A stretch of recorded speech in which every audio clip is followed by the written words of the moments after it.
Good evening, everybody. Welcome to the New River Network's Friday Night Football. We are back again at John P. Duda Stadium here in Oak Hill, where it is homecoming night, and the Oak Hill Red Devils are welcoming in the Lincoln County Panthers. And Panthers just a little bit late getting here, and so the game time has been moved up from 7 to 7:15, so we'll get rolling right at 7:15. Again, Blankenship. Coach Blankenship, I meant to say, didn't mean to call you by your last name. All right. Jason Blankenship here with me tonight. We're talking about Lincoln County. That's I'm sure they have bus issues like we do here in Fayette County, but that's also a long haul from down there in Lincoln County. So that's a good, I'm sure, 2.5, 3 hour drive for them. And they arrived a little bit late, which is understandable. Both teams been riddled just a little bit with the COVID here in the last week or so. So we got some changes in lineups tonight. We don't really know what's going to happen here tonight.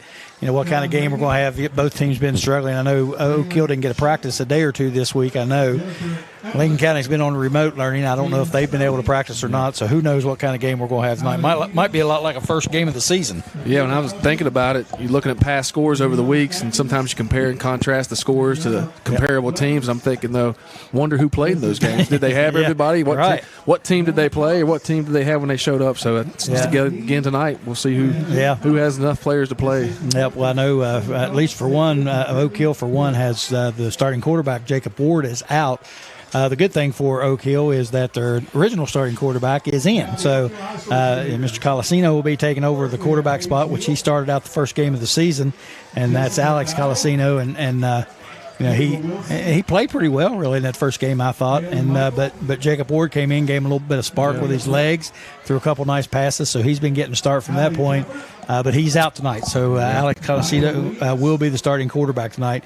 And we've got other players out. I think both teams have some players out. We'll try to touch on those as the game goes on. We won't try to dwell on that. But, you look for mistakes and things to happen when you've coached enough to know that, you get in you got 45 players on a roster.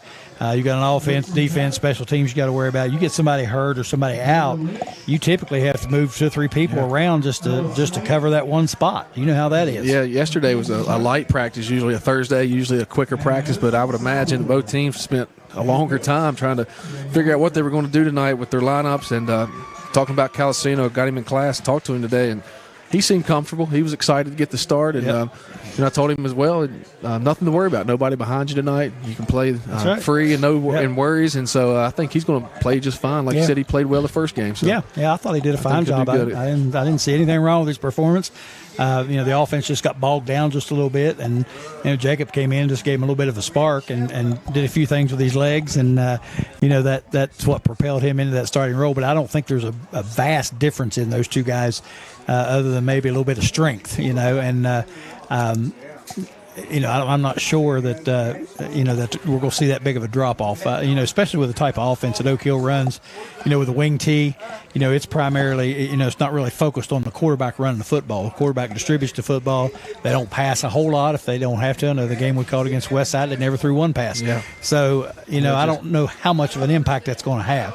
I would be more concerned about the fact that the starting center is out, and I think that's going to be that could prove to be a more of an impact than the quarterback. Look at these statistics there for Oak Hill. We've thrown 12 passes in 3 games, so that's not probably the concern. But you did hit on Waples, the center, senior, in there at the offensive line, and in this offense, it's very dependent on an offensive line getting to their spots, and so that'll be interesting to see how they adjust to that. Yeah, and like I said, with Lucas Waples out, again, your starting center, that to me that would be more of a concern than your starting quarterback, really, because again, your starting quarterback tonight has experience. He's already played, and he knows what's going on. You throw a center in there, that's somebody's probably not used to handling the ball a whole lot, and that can cause some problems. I'm sure they worked extensensively on it this week. I'm sure. I don't know when Lucas was ruled out, but I'm sure they've worked on that, trying to get him accustomed. And I'm hoping probably they had a backup that worked on it some as well. Yeah. Oak Hill comes in 1-2 on the season so far. They defeated Westside. They lost to Nicholas County. Lost big last week to Princeton. I watched some of that game, and they hung in there pretty good with Princeton. Just made some mistakes, and game got away from them. And in the Nicholas County game, mistakes is what cost them the game. Now, I'm not saying it cost them the game against Princeton. It just created some situations where they really got way behind and couldn't catch up. Yeah, that Princeton game, we kicked it off, and they ran the first kickoff back. And so that was tough to begin with, especially on the road and a good team. And Princeton, what it sounds like from the coaching staff and the scouting report, Princeton ran the ball a lot against Bluefield, beat Bluefield with the run, and then they came out against Oak Hill passing. So we had some tough times adjusting to that. Took us a little bit, and like you said, you get down a few touchdowns and having a couple things go wrong. But Oak Hill, I thought, played a pretty good game against a good Princeton team. Yep. And you don't know a whole lot about the team coming in. Like I said, the play's been so so erratic, and teams, you don't know who they have and who they don't have. But we do have one comparable score, which is Princeton, and that game wasn't a whole lot different than Oak Hill's, other than Oak Hill gave up a few more points, but they also scored some points. So you really can't tell a whole lot from that. That's the only loss on the year for Lincoln County. They lost 35-0 to Princeton. They defeated Roane County 30-28, and then Ripley 50-21. And so we'll see.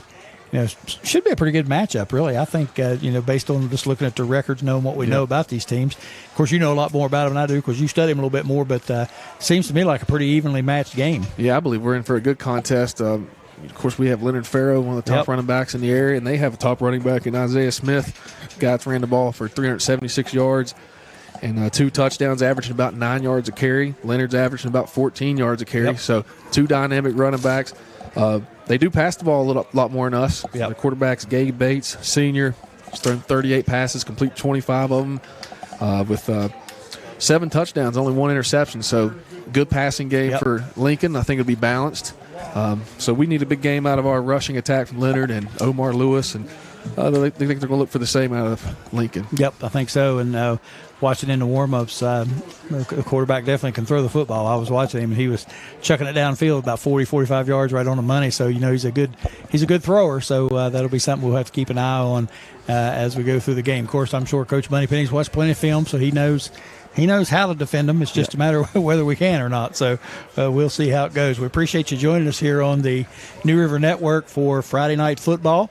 We hope we can continue bringing you Friday Night Football with the COVID going crazy again. I'm not sure. It's starting to affect us a little bit here. We had, I think last week, quite a number of players out, and the week before that we had quite a few out. And it just seems like it's getting worse and worse and worse. So we hope we can continue to play. A lot of games postponed tonight. I was looking on the scoreboard. A lot of games are out, and some have been just moved to Saturday for different reasons. But a lot of them have been postponed to a later date. And I know one game in our area people have been asking me about is Midland Trail Richwood. That game was postponed, but it wasn't. I don't think it was COVID related. I think Richwood had. They had somebody scheduled, maybe Van, and they were wanting to get that game in for obvious reasons. And they asked Midland Trail. They both had the same open date. They asked Midland Trail if they'd be willing to play on the open date. Midland Trail agreed to go along with it. So that game is postponed, but it's not because of COVID. It was just because of scheduling issues and that sort of thing. Lincoln County Panthers, you might hear, making their way out on the field to a chorus of boos from the Oak Hill faithful, and I'm sure they enjoy that. So anyway, we look forward to bringing you a good game tonight. We appreciate you again watching here on the New River Network. Jason Blankenship, Greg Chris, bringing all the action to you. We got about 2.5-3 minutes before kickoff. We're going to take a quick break. When we come back, we'll get you set for all the action here on Friday Night Football. The Lincoln County Panthers visiting the Oak Hill Red Devils. Should be a good one, so stay with us, everybody. We'll be right back.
Kill stats if we need to Okay. go over that. Welcome back to Friday Night Football here on the New River Network. Greg Chris, Jason Blankenship.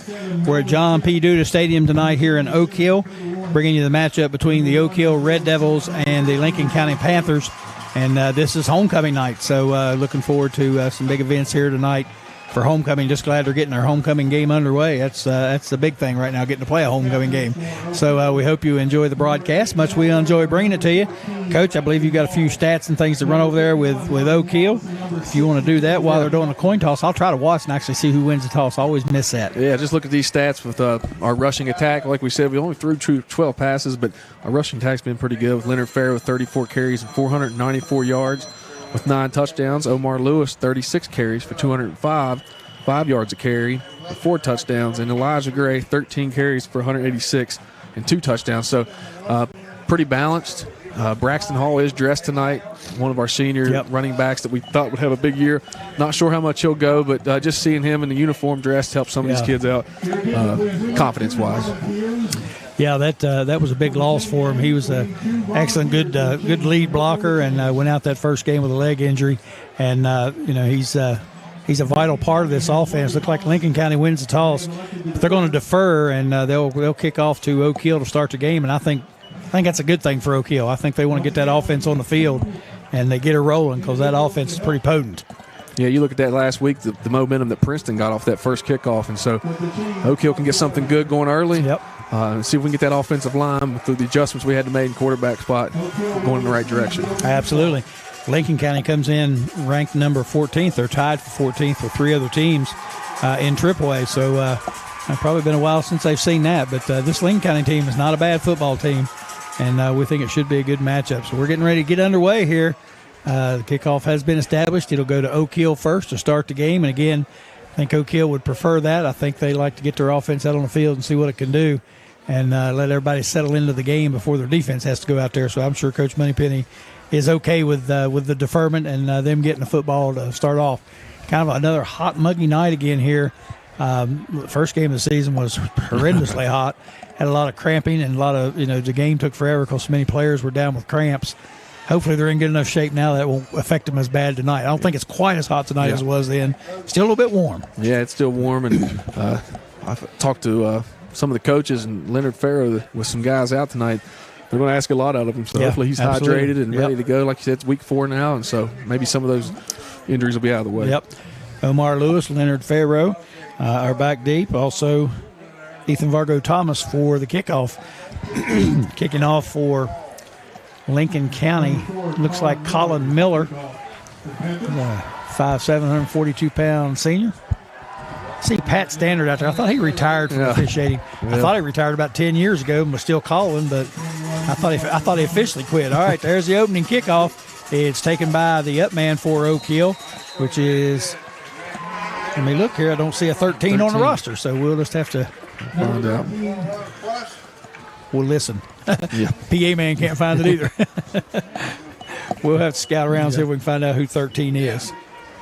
Yes, Lincoln County defense isn't bad. Watching them on film, they ran multiple different fronts, so it'll be interesting to see how they defend us here early, especially with our outside run game. See, Greg Fournette is the white hat tonight. No, it's him. He's built like me. Here's Colasino under center, and they're going to pitch it out to Ethan Vargo Thomas around the right end. Got a little bit of room, but it closes quick, and he might have picked up a yard. Gets it up to about the 43-yard line before he's dropped down there by a host of Lincoln County tacklers. I've seen one guy on the tackle there, Isaiah Smith. He leads the team in tackles. I've seen with 54 tackles this year, so he's good on both sides of the ball. He's playing safety. He's coming up fast, and maybe we can get a pass off here tonight.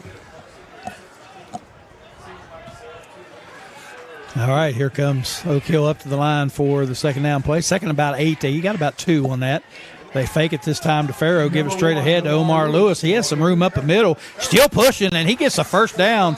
Nice run by Omar Lewis. That time they had him, and he just kept dragging the pile, and he got it. He was initially stopped at about the 50, but he drags the pile and gets it all the way up to the Lincoln County 47-yard line. So Omar Lewis with a powerful run there from the fullback spot. Yeah, Omar's doing a great job against Princeton, and now looks like he's going where he started last week. And so good little running back, and tough to find in that fullback position. All right, so Oak Hill gets the reset the downs. It's 1st and 10 from the Lincoln County 47. Here comes Leonard Farrow around the left end, and he had a little bit of room, but it closed quick. Gets it up just over the 45 to the 44.5, we'll call it. He picks up about 2 yards on the play. So it'll bring up, actually, they put it right on the 45, so it'll bring up 2nd down and 8. The tackle there was by number 7, Nolan Shemp. He's also a senior that's a good defensive player for Lincoln County. I want to give a shout-out to Nolan Shemp. He's a friend of one of my family members, my nephew, and they're good buddies, and I understand he's a heck of a football player. His father played college ball, I think I was told, down in Marshall. So got a little bloodline there. Looks like all sides. Encroachment by the defense. Oak Hill goes on the hard count, so that's going to step off 5 yards up to the 40. So that'll change that 2nd down and 6.5 to about 2nd and 1.5. So keeps the Oak Hill in good position here with a 2nd and short. That's where we need to be tonight, 2nd short. Yep. With this offensive line, had to make some adjustments and a young quarterback. All right, here's Farrow in motion. Again, it gives to Lewis up the middle. He's fighting forward. He's going to be close to the 1st down, but I believe he's going to be a little bit short. He got about a yard of it and needed a yard and a half. Pickup of about 1. Yep. 3rd down and 1. So that's going to bring up 3rd down and 1, and I wouldn't be surprised to see the same play again. Yeah, and I'm watching this defense. It looks like they're really adjusting anytime Leonard Farrow goes any kind of motion. They're bouncing and getting wide, so they've definitely watched the film on that. Yep, they want to cut down those end runs. It's been the bread and butter for Oak Hill this year. All right, 3rd down, short of a yard to go. Farrow in motion left to right. They fake it to him. They give it to Lewis straight up the middle again. He's got plenty for the 1st down as he pushes forward. Still hard to bring down as he's fighting. And he gets up close to the 35 to about the 36 of Lincoln County. That'll, again, reset the change. And Oak Hill will be looking at a 1st and 10 from the Lincoln County 36-yard line. This is the start Oak Hill wanted. Run some clock, get in good field position, and stay in front of the chain. So I think coaching staff's probably happy where we're at right now.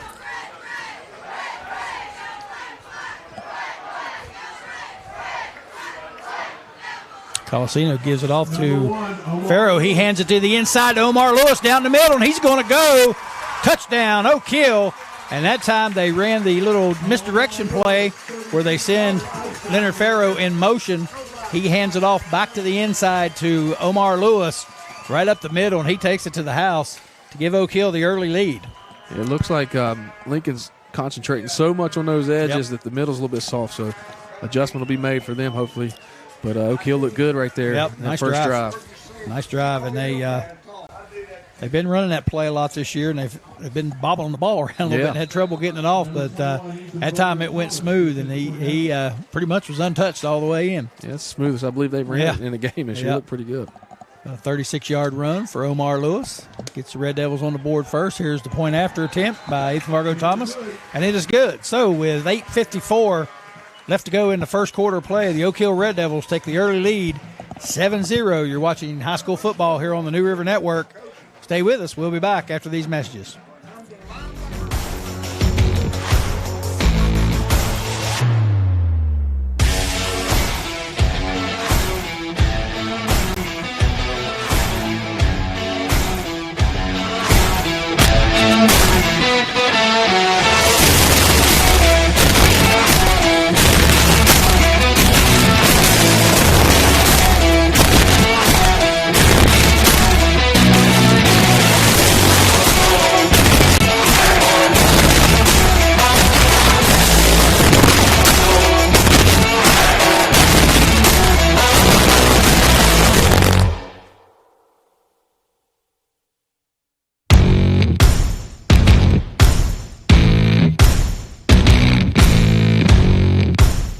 Welcome back to Friday Night Football here on the New River Network. Greg Chris, Jason Blankenship bringing you all the action from John P. Duda Stadium here in Oak Hill.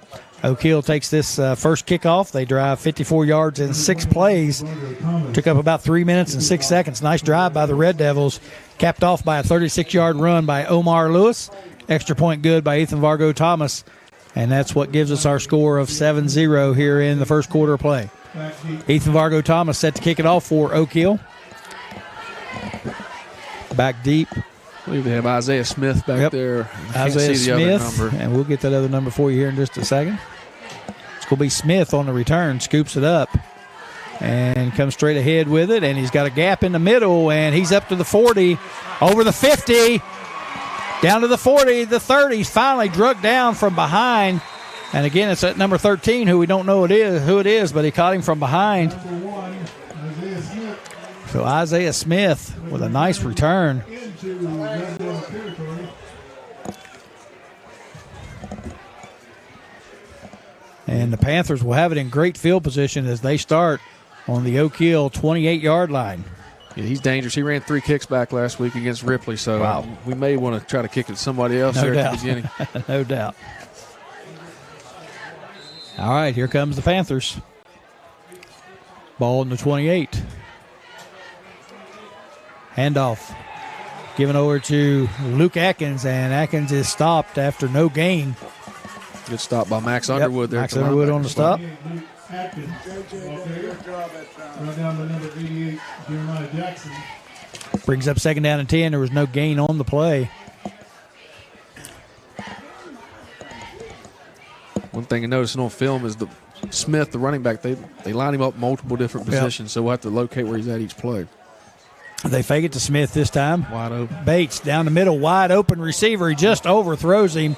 Receiver was Nolan Shemp. Gabe Bates, the quarterback, overthrew him just a little bit, but he was wide open. Yeah, that play action brought a lot of our guys up 1 or 2 steps, and 7 ran right past him. Shemp, he's got good speed. Yes, he does. Him. Yep. Brings up third down and 10 now for the Panthers. And again, the ball resting on the Oak Hill 28-yard line after a nice return by Smith. One good thing about that pass not being complete for Oak Hill, now they may wake up and understand we got to stay hey, back. We got to watch here, yeah. All right, third and 10. Bates in the shotgun, hands it off to Smith over the right side. He's got a little bit of room. Plows his way down to the 18, 19-yard line. He's going to be close to that first down. I believe he's going to have it. Nice run right up the middle. It is a first down. So Isaiah Smith with a nice run up the middle. He just bulled his way across the 20. They made initial contact about the 21, but he bulled his way over to the 19-yard line. He looks like he's going to be tough. He gets his shoulders going downhill. He looks like he's strong as well. Yep, good-sized kid. Got him listed at 5'9", 183. I'd be surprised if he's 5'9". I'd also be surprised if he's only 183. Yeah, he looks a little thicker than that. Yeah, it looks like he's about 5'7", 220. All right, here's Bates in the shotgun again. Drops the throw. Looks to his right now. He tucks it in. He's going to run with it, and he's brought down. Nice reaction play that time. We got a flags coming in from everywhere. That tackle was made by Brody Warden. Looks like maybe a face mask on the play. Had flags flying in all over the place. We'll see what the preliminary call is here. Yeah, like you said, sometimes that late, it's usually a face mask or something on the ball carrier. Yep. Officials discussing it. Not talking to either team, but I guess it's not a real big decision. Personal foul. Targeting. Personal foul against Oak Hill is the call. That's a 15-yarder, I guess, will be half the distance from there, maybe. Yep, goes down to about the 8-yard line. They stepped off 10, I guess, from the spot of the foul. 15-yard line to the 8. So that puts it down to the 9-yard line. That'll be first and goal for Lincoln County. 7:15 left here in the first quarter. Red Devils lead at 7-0. Bates takes the snap, gives it to Smith, and he's going to be snowed under. Nice play that time by the Red Devil defense. A couple folks there waiting on him. Looks like it's Moritz there. Moritz, the new number, J.D. right? Moritz with a new number. I was looking at this other guy here, and he's not the Jeremiah Jackson in there, too. Yep, Jeremiah Jackson. So a nice play by that Red Devil defense. Those two guys busted through there, Moritz and Jackson. Jackson's been a stalwart there at that defensive end for the Red Devils. He's been playing well. Yeah, he's got it. Makes a lot of plays throughout the game. You kind of forget he's out there, but he makes a lot of plays for Oak Hill. Yep, he's a playmaker. All right, second down now. And goal, they lose a couple yards. They're back to the 10. So second goal from the 10-yard line. Bates in the shotgun again, back about to 15. Takes the snap, fakes it. No, actually he gives it to Smith over the left side. He's got room, and he breaks a couple of tackles, and he goes out of bounds. Nope, he goes into the end zone for the touchdown. Delayed reaction by the official. So Lincoln County answers very quickly. Isaiah Smith on a 10-yard run. Right there, they put a lead blocker in front of Smith that time and give him a little bit extra help, and he made a great cut off that block and got into the end zone. Yep. All right, about a 2.5-minute drive for Panthers. Didn't have to go far. 28 yards, and they did it pretty quickly. 2-point try. Bates rolls it to the left, and again, has a man open, but he throws him wide and not able to complete it. We've got a flag down. We've got a holding call against Lincoln County. That'll be declined. Yep. So the 2-point conversion try is no good. With 6:20 to go here in the first quarter, Oak Hill leads it now 7-6. A lot of fireworks here already, Coach. Yep. And the Red Devils looking to answer here on this next possession. I'm Greg Christ. He's Jason Blankenship. We're coming to you live from John P. Duda Stadium tonight. Get a quick break in here. We'll get back with the next kickoff and Oak Hill's second possession. Stay with us. We'll be back.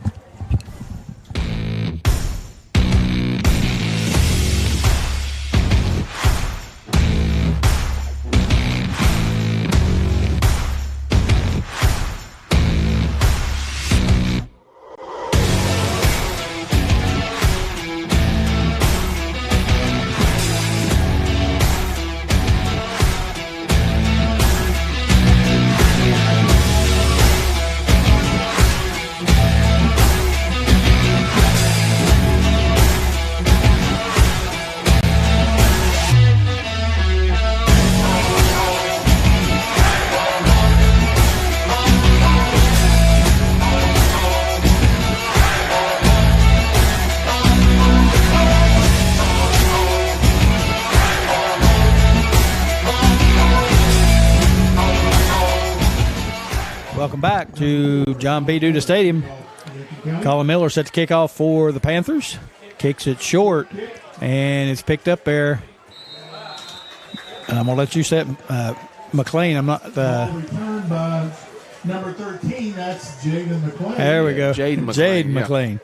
Yeah, we'll need to write that on our roster here somewhere so we can remember that because he is not on here. Jaden McLean. All right, the Red Devils will start. Good field position, their own 45. 45-yard line.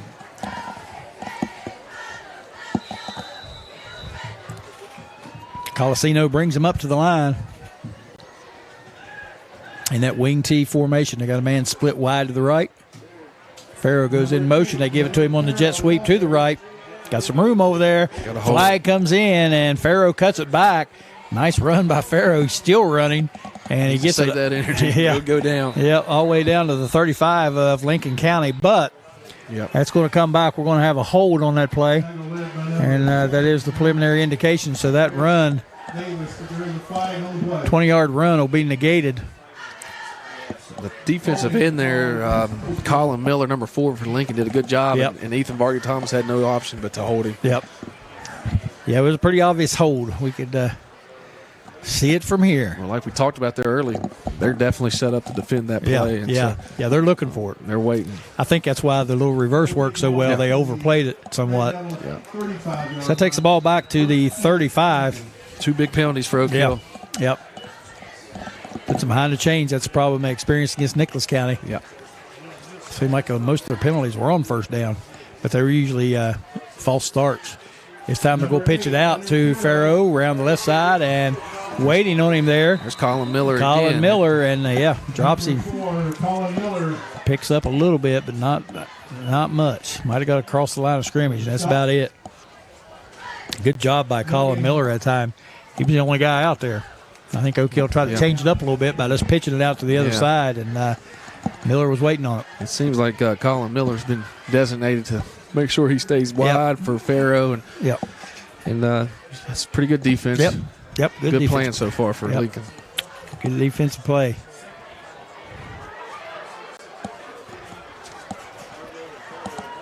Here's Colasino. They run that inside reverse again, this time to Ethan Vargo Thomas, and he was a step away from having a big gainer there. He gets it up across the 40 to the 41, so he picks up about 6 on the play, but he had room if he hadn't got caught from behind right there. Yeah, that's one guy I've been looking to see get more carries throughout the season because of the injury to Braxton Hall, so it's good to see Vargo Thomas early, 2 carries. All right, brings up 3rd down and 14. And this is one of those passing games. We'll have to see what Oak Hill decides to do. See what Coach Moneypenny has up his sleeve on this one. Farrow in motion.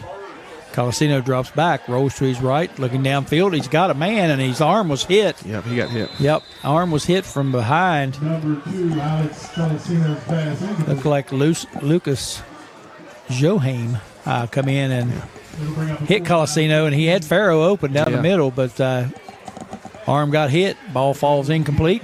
Bring up a punt situation for the Red Devils. Be nice to see Colasino just complete a couple passes and get some confidence and get some pressure off his defense to back up a little bit. Yep. We got to be careful here with Isaiah Smith back to return this kick as well. Yep. Margot Thomas in to punt it away for the Red Devils, and you would think he's probably going to try to angle that thing to the sideline and not kick it to Isaiah Smith. Snap's good. Rusher comes, and they block the kick, and they try to scoop it up, but they're unable to scoop it up.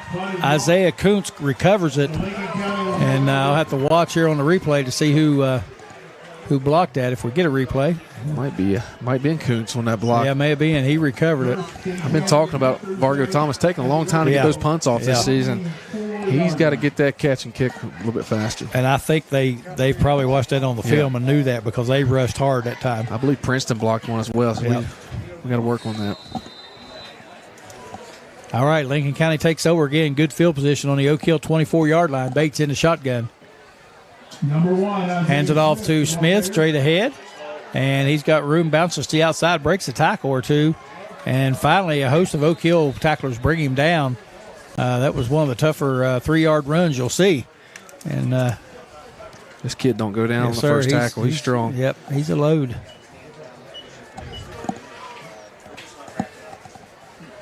Brings up 2nd down and 7 for the Panthers.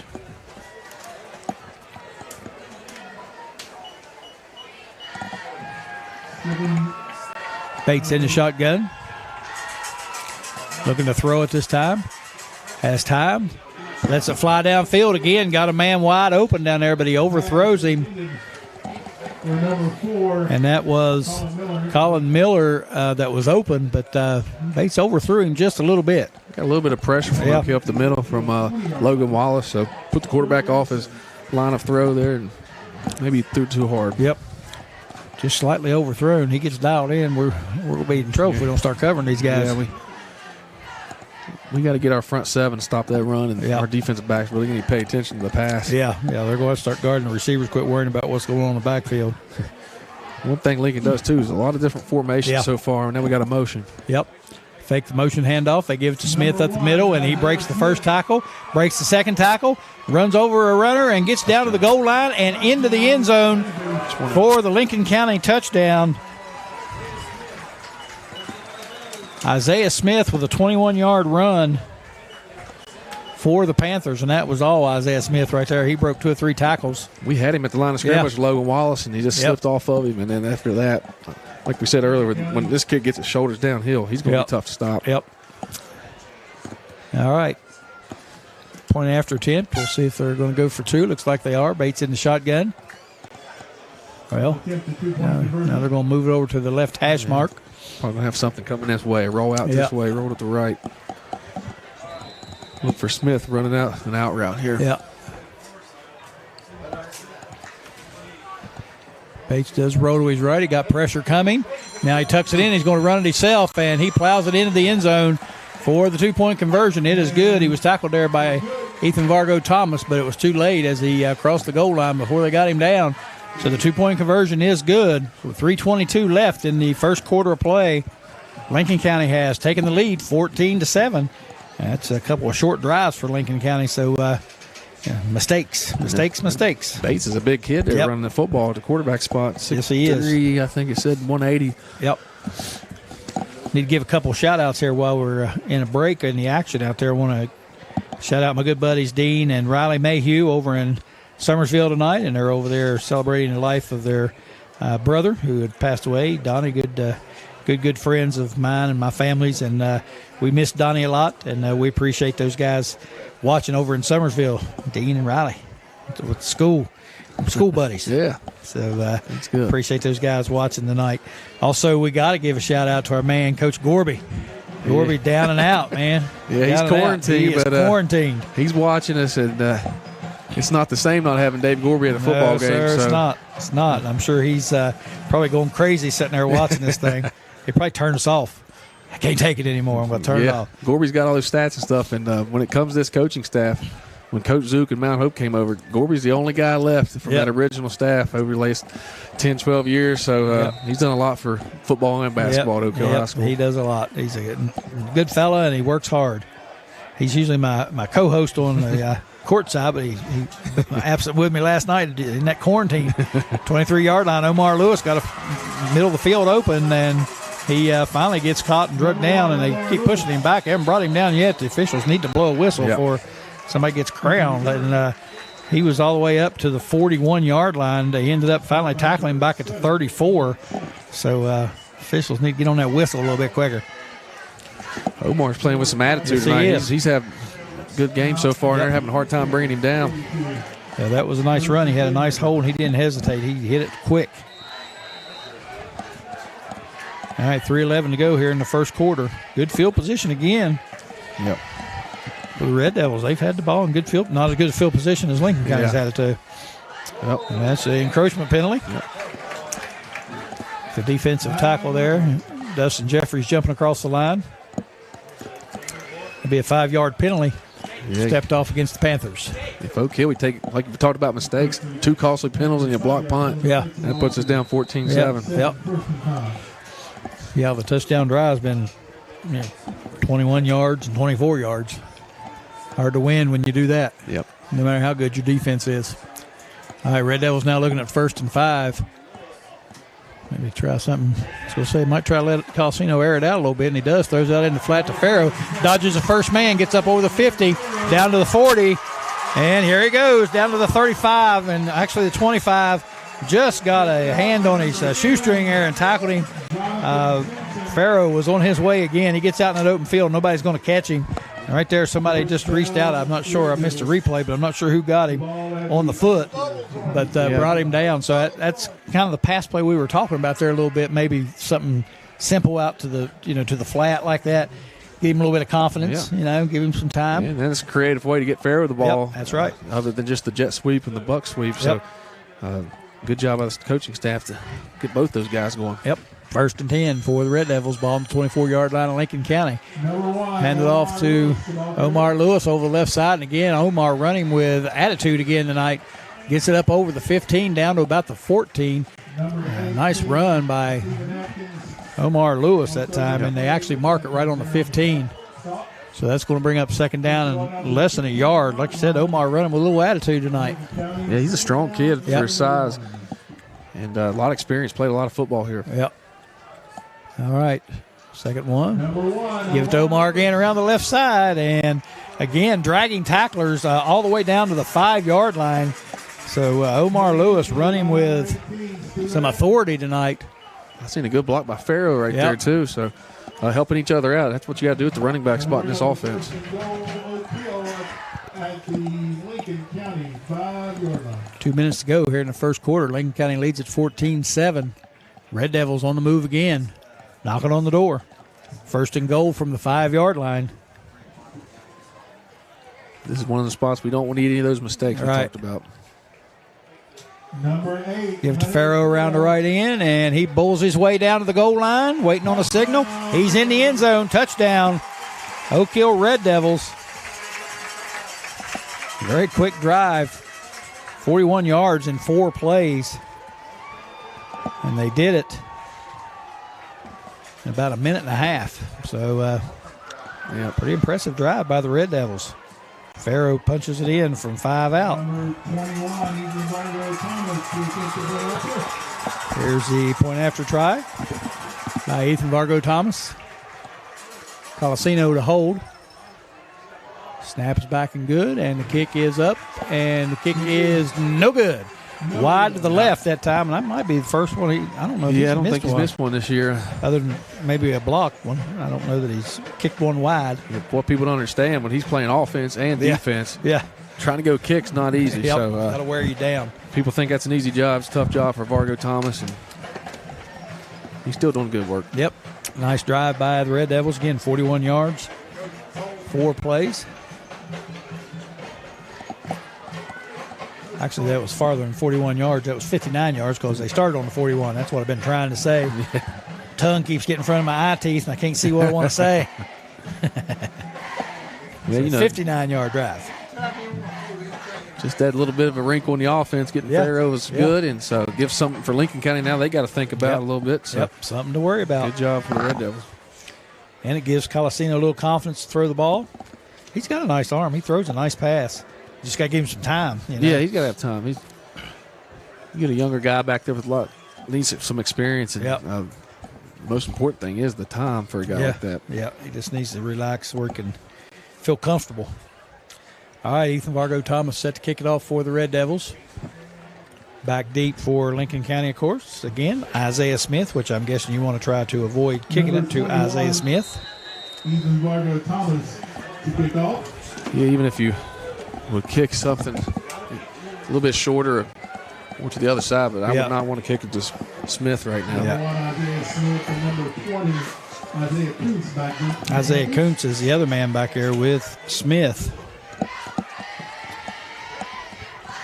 Maybe an onside. And the onside kick it, and they got a shot at it, and I believe the Red Devils might have recovered that thing. Still rolling around. Still scrumming for it.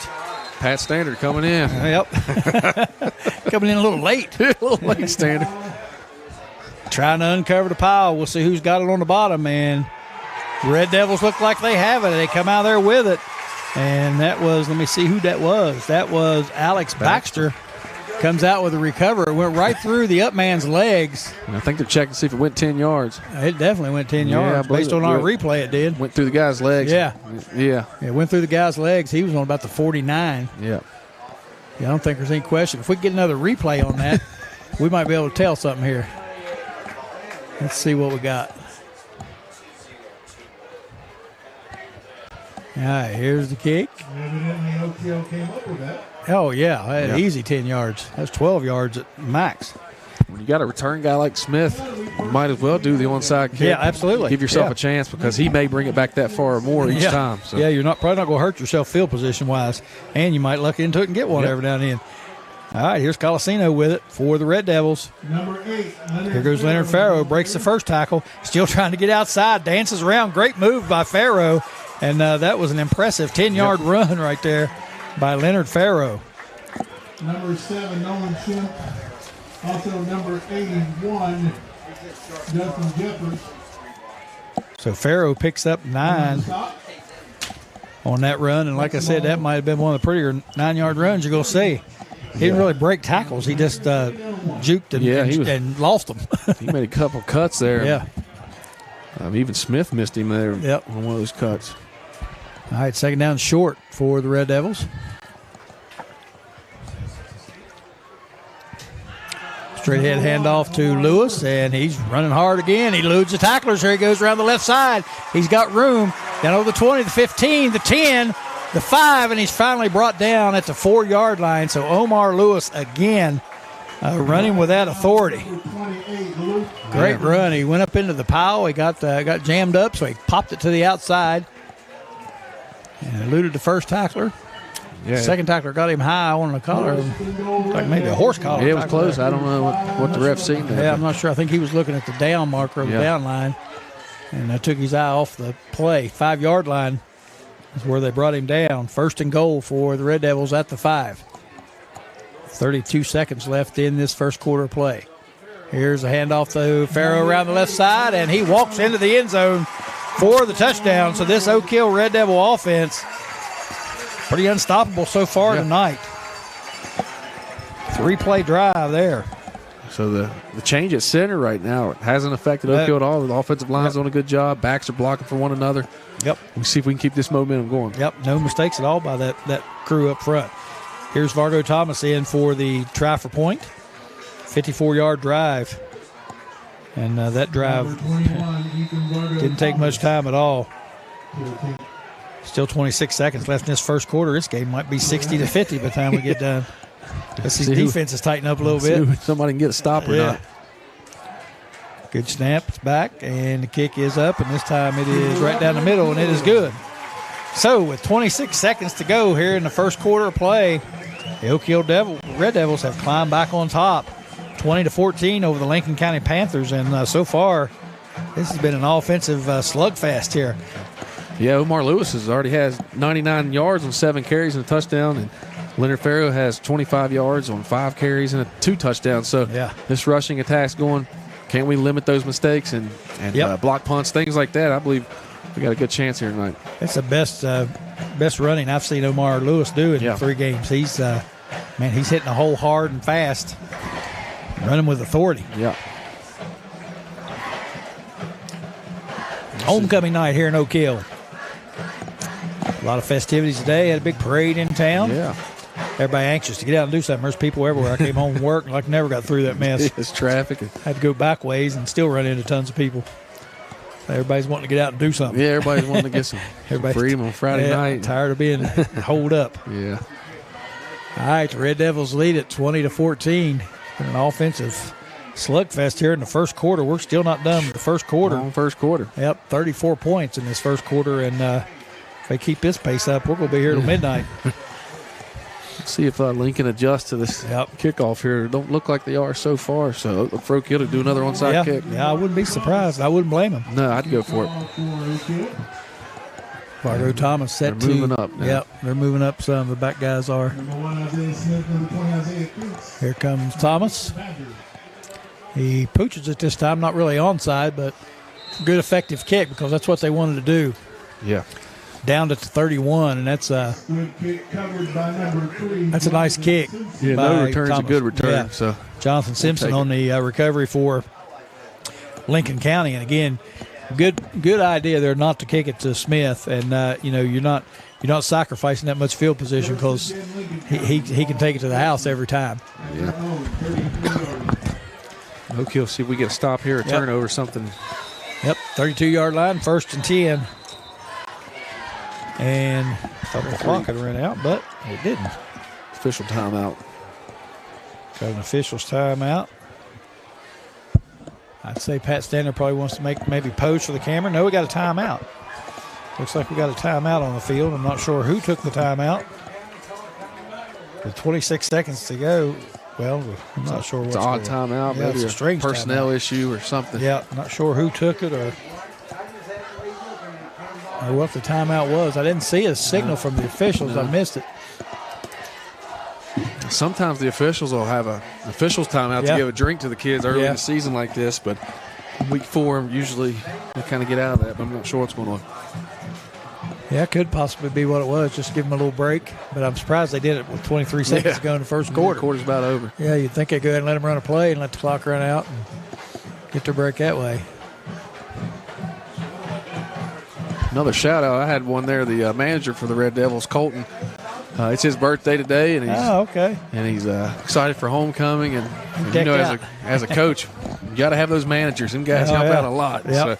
So, now, was it him this morning? It was decked out in the football uniform. I saw it. That was Sean Dean. That's another one of our superstars here at Oak Hill. Right. And, I saw him this morning coming into school. He was dressed at 6 a.m. this morning, so he's been ready all day. Yeah, Sammy hollered at him out the window when we come in this morning.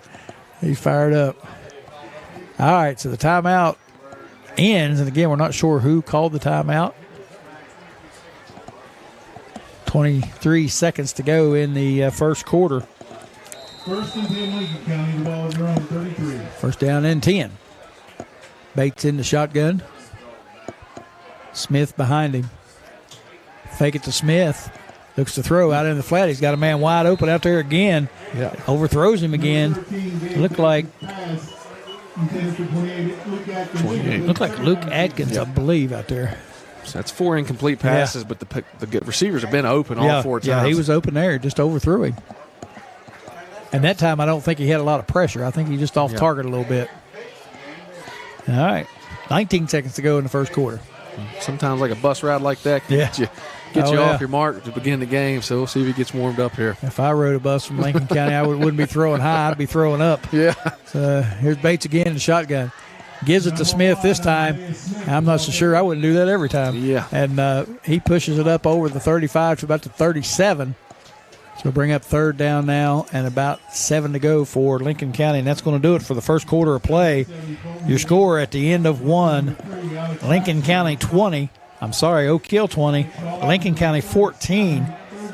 Flurry of points here in this first quarter, and like I said, if this keeps up this whole game, we're going to be here a while. All right, that's going to do it. First quarter's in the books. We'll be back with second quarter action here on the New River Network after these messages. Stay with us.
Panthers had a 3rd and 7. Bates drops back to throw the football, and he is brought down on the sack by Colton Naylor. So Panthers forced punt. There's that stop we've been looking for.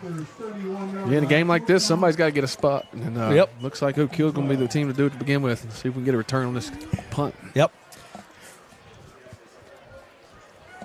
Again, I think Colin Miller will be punting for the Panthers, back deep for Oak Hill. Leonard Farrow and I think Ethan Vargo Thomas back, and they kick it away. It looks like he was trying to kick it away from Farrow, but Farrow gets it. But a nice tackle that time. Farrow hauled it in about the 40-yard line, and he was brought down immediately that time by Nolan Shemp. Nice play by Nolan Shemp. He was there and took Farrow down. Actually dropped him for a yard or two loss after the reception. So nice job by Nolan Shemp again. Shemp's good on the defense side. He is good. Yes, sir. Yep. Yeah, you can just look at him and tell he's a good player. Yeah, built well. Yep, he's all over the field. Again, another shout out to him. That's one of my nephew's good buddies. Him along with Luke Atkins and Gabe Chanaki. I believe is the way you say that name. I'm not sure. Chanaki. My nephews went to Lincoln County for a while, for a few years. All right, before the snap gets off, we've got a penalty flag down. And I don't Pat Standard caught that one quick. Yep. And Pat Standard gets the double fingers, and now it's been waved off, so Pat Standard was mistaken apparently. Okay. And we got a timeout for the Red Devils, so right before the flag was thrown. Yeah. They get the timeout called, and again, I think Pat Standard was on the call for the timeout. He gave the double fingers over for the timeout to Oak Hill. Yeah. And Greg Fournette had thrown the flag, I think, for a false start. But timeout gets called first with 11:11 to go here in the second quarter of play.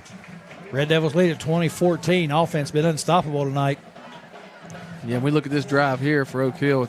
It's one of those that can put you in good position if you score here. And so we can really help ourselves out with a good drive or just run some clock. Right, It's not a bad thing either sometimes. With a team like Lincoln's got a dynamic back in Smith. And so Oak Hill gets set up here on this first down. And looks like Coach Dan Poland's on the sideline tonight, too, for the Red Devils with some of our coaches quarantined. Looks like he stepped up and helping out. Dugout Diamond Dan Poland has taken the field. 3DP is what we like to call him. We affectionately refer to him as 3DP. And Dugout Diamond Dan was a offensive coordinator for Moneypenny for several years at Fayetteville. You look out there now, number 14, Braxton Hall's on the field, so let's see how he moves. And that's big for Oak Hill. He's a key element to this offense. Missed that blocking from him more than anything. And looks like Colasino looks to throw the ball, and he's aiming it for Braxton Hall. Overthrows him just a little bit, incomplete. He rolled to the right. Had Hall down at about the 45-yard line, but he overthrows him slightly. So incomplete. Brings up 2nd and 10. Hall's still not full speed, but give him credit. He's a senior. He wants to be on the field. Oh, so, he's toughing it out. Yep. I think Oak Hill there just trying to loosen this defense up a little absolutely. bit. I mean, you got a great running game, but once they start stacking that box, you got to try something a little different. And I think that's what they're trying to do there, just trying to loosen them up a little bit. Yeah, many times in high school, the pass sets up the run. Yeah, so right. It's the other way around in the higher levels, but not down here. And these guys, they got 9 guys right up in the box, so they know Oak Hill's strength. Here's Leonard Farrow, and again, beautiful play that time by Nolan Shemp. I was watching him that time, and he goes through 3 blockers right there and still able to catch Leonard Farrow, who's not easy to catch, and brings him down from behind for little or no gain. So a nice play again by Nolan Shemp. I got Shemp for 5 tackles, and I'm not doing a great job of keeping those defensive stats, but even with this, he's got 5, I know, so he's playing big for him. Yes, he is. He's all over the field. And that right there was a nice play. I was watching him, and he fought his way through a couple of blockers and still able to catch Farrow from behind. Like I said, not too many people catch him from behind. Yeah. Brings up 3rd down now, 9 for the Red Devils. Colasino up to the line. Got Braxton Hall. H-back out here to the left. They run the inside handoff to Braxton Hall. He's got room, but he's brought down after about a 5-yard gain. Looked like he had more room than he did.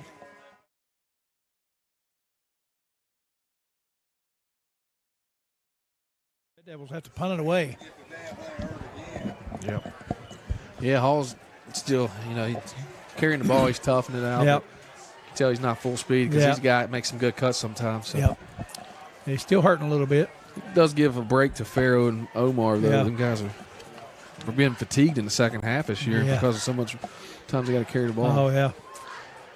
There's Ethan Vargo Thomas in to punt it away. Smith waiting after it again. Yep. Don't come after it that time, and he kicks it down to Smith. Smith's going to take it in at about the 18.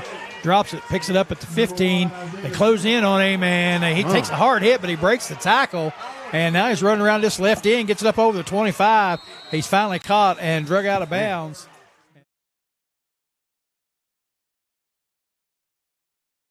Finally drags him out of bounds. What a return, though. He took a shot. Yeah, Max Underwood hit him initially, and he face bounced to right face. off that. Yep, on the 15-yard line. He breaks free, gets it all the way up to the 31. Max is a big kid. Yep, the 32. I mean, he put a shot on him right there, but he just bounced off of it and kept on running. So, again, that's a dangerous return, man, to be kicking that ball to. All right, Lincoln County, it's their worst field position of the night. They start off on their own 32-yard line. 1st and 10. Bates in the shotgun. Number 1. Gives it to Isaiah Smith, and he breaks it over the right side, picks up about 3 to the 35.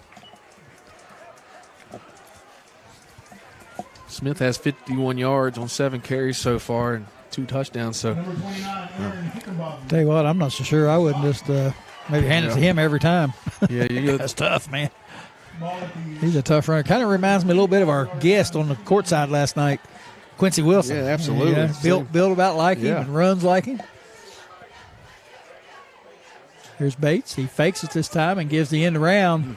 And I have to get a number on that, who that is. He gets up to about the 40 before he's finally thrown back by a host of Oak Hill tacklers. Took a while to get him down. Pat Standard's going to blow that whistle a little bit quicker. That's the second time. Standard's been a little bit late. Yep. As Isaiah Kuntz with the run. They run a little end around with him. They faked it to Smith. Gave it to Kuntz around the left end. And a pretty nice run by Kuntz. Gets it up to the 40. It's going to bring up a big 3rd down, 3rd and 2 for the Panthers. Yeah, I talked to Quincy Wilson last night about his running style and how it seemed like he never could be brought down by a single man. He mentioned the fact that his goal was to make 4 or 5 players have to bring him down and then punish the ones that tried. Yeah. And we talked about the big run against Miami where he trucked the defensive All-American defensive back. Famous run. I think his name was Merriweather. Yep. Timeout on the field, and it's going to be a timeout for Lincoln County with 7:52 to go in the first half. Got a timeout on the field, so we'll take a timeout here in the booth. Greg Chris, Jason Blankenship coming to you live from Oak Hill tonight. Red Devils lead it 2014. We'll be back after these messages.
Welcome back to John P. Duda Stadium. 3rd down 2 for the Panthers. They did the obvious thing, and they gave it to Isaiah Smith over the right side, forward progress. Going to give him a 1st down, so it'll be 1st and 10, Lincoln County. It don't look like the fans are too happy with that spot by standard, but it looked like they gave it to him there. Yeah, So got some good forward progress out of it. I didn't see the replay, but I don't know that he got that far. That's the first time they went under center, too, for Lincoln County. Well, it's pretty obvious, and everybody in the place knew who was going to get it, and still can't stop him. So Bates under center this time. Fakes a handoff. Smith rolls to his right, throws it over the middle, and nice shot there delivered, but looks like Shemp hung on. And he took a shot there. Nice tackle. Yeah. Braylon Thomas on the tackle, and he laid a smackdown on him, but he still completed the pass, and that's the first completion for Bates tonight. Picks up 7 yards on that, brings up 2nd down and 3. Shemp's a strong kid. I don't believe that. Yeah, didn't knock the ball out, but yep. Good tackle. All right, hand it off to Smith straight ahead, and he's fighting again. He gets a 1st down and more as he pushes it up over the 45 to the 44-yard line. J.D. Moritz on the stop there gives the Panthers another 1st down, reset the chains. We don't want Smith to get into a little bit of a rhythm here. We're going to have to get a stop. No, that boy is a load, I'm telling you.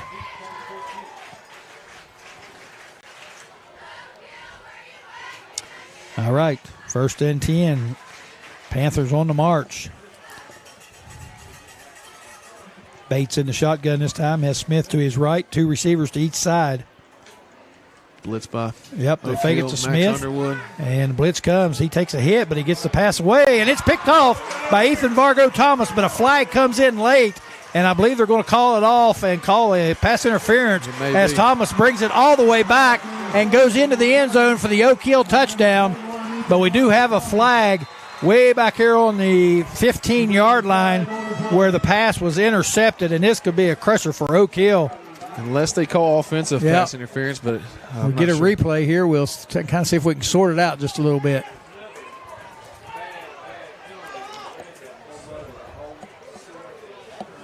Nice blitz that time by Oak Hill. See the blitz coming, and they hit Bates just as soon as he throws the ball. Oh, my goodness. I'm not sure. Wow, what a call. I don't like to criticize officials, but that was not pass interference. It was hard to see from the behind. Yeah. It may have looked like it, but. Yeah, it might have looked at like from where he was at. If it was anything, it was offensive interference, but. Looks like Standards catching some heat over here from his referee staff. He may have to get a meeting with him at halftime, straighten that out. Yeah, he's going to say, you guys get me killed over here on the sidelines. All I'm hearing is Standard. Pay attention. Get your man on the program here. I'm sure he said, that's not my call. That's what I've heard before. Oh, yeah, I guarantee you that's what he said. All right, so big call negates a 85-yard interception return by Ethan Vargo Thomas. Gives the Panthers a 1st and 10. And on the 29-yard line, they fake the handoff to Smith. They give it to Shemp over the left side. He's got room, gets it all the way down to the 19 before he's brought down. A nice run there by Shemp. Yeah, we talked about it here with Smith at the running back spot, so they threw 5 passes, 4 incompletes, Yep. and an interception. So Lincoln may just need to do what's simple right now. I'm not sure why I'd even worry about trying to pass it. Yeah. I believe I'd have Shemp and Smith back there in that backfield running that ball every time because those are 2 good football players. All right, Bates in the shotgun again. He's got those guys to either side of him. Smith to the left, Shemp to the right. Stand up, sit down, fight, fight, fight. Yep. Here's Bates again, and pressure comes, and he's going to be dropped. And looks like Logan Wallace on the sack for the Red Devils. So, again, not much time for Bates back there. We just talked about the passing game. Yeah. There they are trying to throw it again. Yep. Throwing it on 1st and 10 down on the 18, 19-yard line, and now you're backed all the way up to the 29, lost 10 on that play, so it brings up 2nd down and 20. So I'm not trying not to question people, but I'm not sure why. I don't think I would do this. I don't think I'd worry about passing it until I had to. Here's Bates again, drops back, pressure comes, he throws it down the right side, overthrown again. Yep. Had a receiver down there, he just overthrew him a little bit. He's got a strong arm. Real strong arm. No question about it. Just a little bit too strong, though, because he seems to be overthrowing some people. But he's been under a lot of pressure tonight, and he has a tendency to get rid of it a little quicker. Yeah. And that may be what's going on out there. So the pass falls incomplete. Brings up 3rd down now. And 20 for the Panthers. Not bad coverage either for Oak Hill. One of our starting D-backs are out. Shakir McDowell with COVID protocol. So good job. I believe Braylon Thomas is playing that corner spot over there. Yep. All right, 3rd down, 20. Bates in the shotgun. It's like blitz coming again from the Red Devils. Here he comes. They're after him again. He flushes out to his right. Now he stops and throws back across his body. And it is hauled in. And Shemp catches that pass again. He's going to be short of the 1st down, but he picks up good yardage all the way down to the 10. So he picked up about 19 of those 20 yards, about 18 and a half of it. So it's going to bring up 4th down now and 1.5 yards for the Panthers. So nice job that time by Bates. He got flushed out of the pocket. He rolled to his right. Looked like he was going to tuck it and run. Then he stopped, threw it back across the field to Shemp. That's a dangerous throw, but like we talked about how strong his arm is. Yep. Shemp looks to be a little bit tired, but he deserves to be tired as much as he's done so far. I think they're going to call a timeout, run the clock down here, and get a good play on this 4th and short. Clock is down to 1 second, and they do take a timeout. 4 minutes to go in the first half, so while we got a timeout on the field, let's get a timeout up here in the sweat box. Greg Chris, Jason Blankenship coming to you live from John P. Duda Stadium. We'll be back on the New River Network after these messages.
Welcome back to John P. Duda Stadium.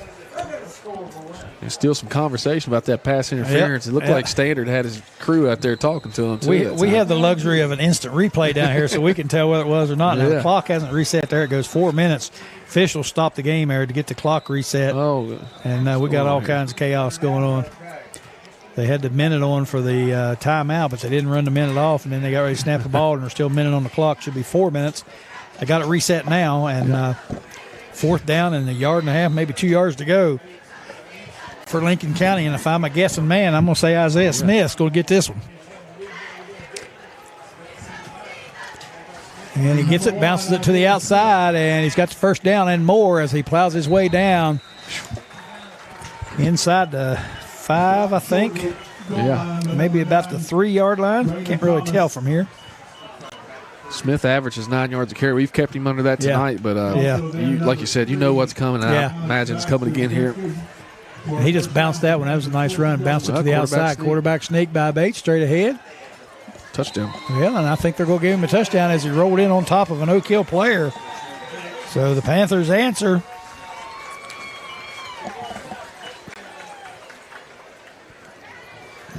Big possession by Lincoln there to match that score. 10 plays, 68 yards.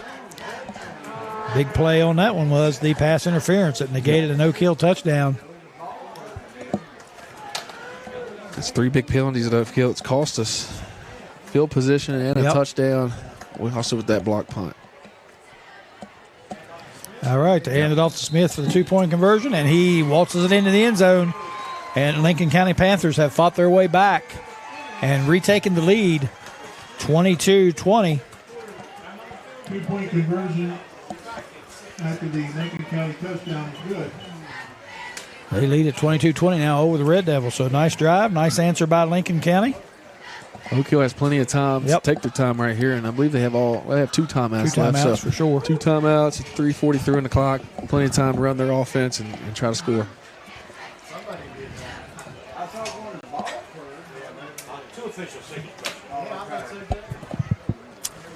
Yeah, we had Matt Boyd, another Oak Hill legend, Hall of Famer, said he's viewing in tonight, and give him a shout out. Baseball coach, former head basketball coach at Fayetteville, undefeated season. So, give Coach Boyd a big shout out. Oh yeah, good buddy, good friend, good coach. I believe he's a fan of Pat Standard as well. They had some good times there together. Curtis Miller at Midland Trails. Right. They had some battles over there with them guys, and so all kinds of people watching tonight. Yep, all across the country. All right, Oak Hill getting set to take this kickoff. We'll see if we can answer. Leonard Farrow goes back deep for the Red Devils. Got Omar Lewis and Ethan Vargo Thomas back deep with him. Nice, get a nice return right here. Colin Miller set to kick it off for Lincoln County. They squib it. Taken by somebody. That man looks like Lincoln County almost overran the guy there. I believe it was Omar Lewis. Might have been Omar. Yeah, he fumbled it and they almost ran past him. Nice return by Lewis. Gets it out to the 43-yard line. So Oak Hill will have good starting field position once again. 2 good returns by Omar along with what he's done in the run game. At their own 43-yard line. 3:34 left in the half. Braxton Hall still out there for Oak Hill. Got him split out a wide receiver. They bring Omar Lewis back in the game. I don't think Braxton's quite ready to be running the football out right now. Still a little bit limpy on that knee. Here comes the Red Devils. Colasino hands it off to Farrow. He's got some room on the outside. Gets it over the 50. Finally drug down. Well, finally pushed out of bounds at about the 43-yard line. So Leonard Farrow with a nice run that time. And he's able to, at that time, avoid the tackle of Shemp, which is a rarity. Shemp was there, but you don't usually get a hold of him. He don't usually miss the tackle. That was a tough tackle. He was coming diagonally towards him, and Farrow's got that speed, strong legs, able to get by him, gets it all the way up to the Panther 43-yard line. And got out of bounds, so stop the clock. Stops the clock with 3:24 to go. May save us a timeout later in the game, this half.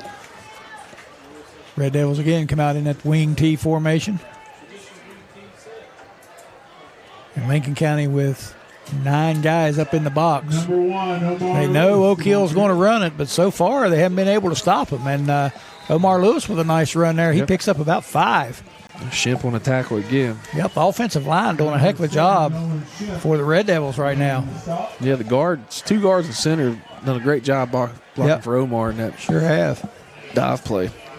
Takes the ball to the 37-yard line. Brings up second down about 5. Lewis picks up 5 on that play. Yeah, Oak Hill taking their time. They don't want to leave a bunch of time on the clock because Isaiah Smith's capable of going any time. Reverse. Here's the reverse play to Lewis, and they've got him bottled up, and he breaks a couple tackles and still Gets ahead for some positive yard. Clock's going to continue to run. Yep. They had that sniffed out pretty well, but he broke 2 tackles, actually 3 tackles, and finally gets taken out of bounds. Omar's giving a great effort tonight so far, along with some other guys, but sometimes you get to see certain guys stick out, and Omar's definitely sticking out tonight. Gets it down to the 34, brings up 3rd and 1 for the Red Devils. This time they ran a little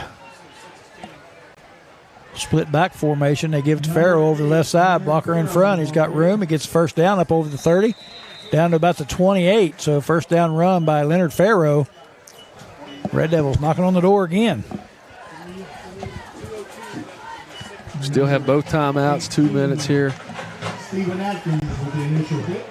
Lincoln's going to hope they can keep them out. Be big momentum here. Yep. Lincoln will receive the kick, too, at the half, so they need a stop right here. Yep. Red Devils down on the 29-yard line.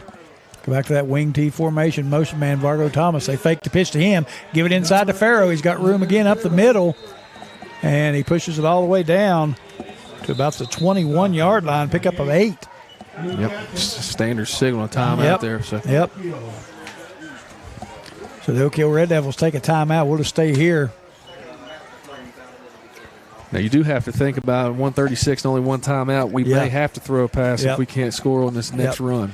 Or even run it wide and look for the sideline. I believe you still have time to get a couple rushes in with Farrow or Lewis, but you do have to be smart about not getting this clock run out on you. Yep. Dug out Diamond Dan Poland out preaching to his troops, so I'm sure he's got that in the back of his mind. He was offensive coordinator for me. He's one of the better ones around here. He does a good job. He can do it. Yep. He also has Monty Wright out there, a Hall of Fame athlete at Oak Hill, helping him out.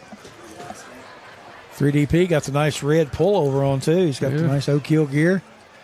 I oftentimes put him dibs for some gear, but I never seen him come up with any. It's hard to come by here at Oak Hill. He gave me a Oak Hill sweatshirt, baseball squad there one year. I think he bought it at Walmart. Just held on to it till he saw me because he knew I was going to ask. All right, second down. 2 yards to go for the Red Devils. They give it to Farrow trying to get to corner. He gets there, down to the 10. He's in the end zone. Touchdown, Leonard Farrow and the Oak Hill Red Devils. Touchdown, Oak Hill. Too much speed for Lincoln there. That's an 18-yard run by Farrow. Once he gets the outside, gets that corner, he's hard to guard. Yeah, and, some of the defensive game plan these coaches install, as players get tired and the game goes on, looks like Lincoln's getting a little bit lazy on bouncing out with that motion to where Farrow's going.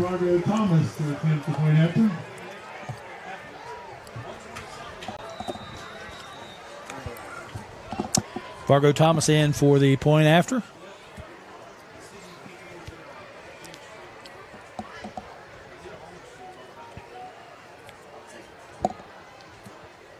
Snaps back good. Rush comes in, kicks away, and it's good. So the Oak Hill Red Devils, they answer right back.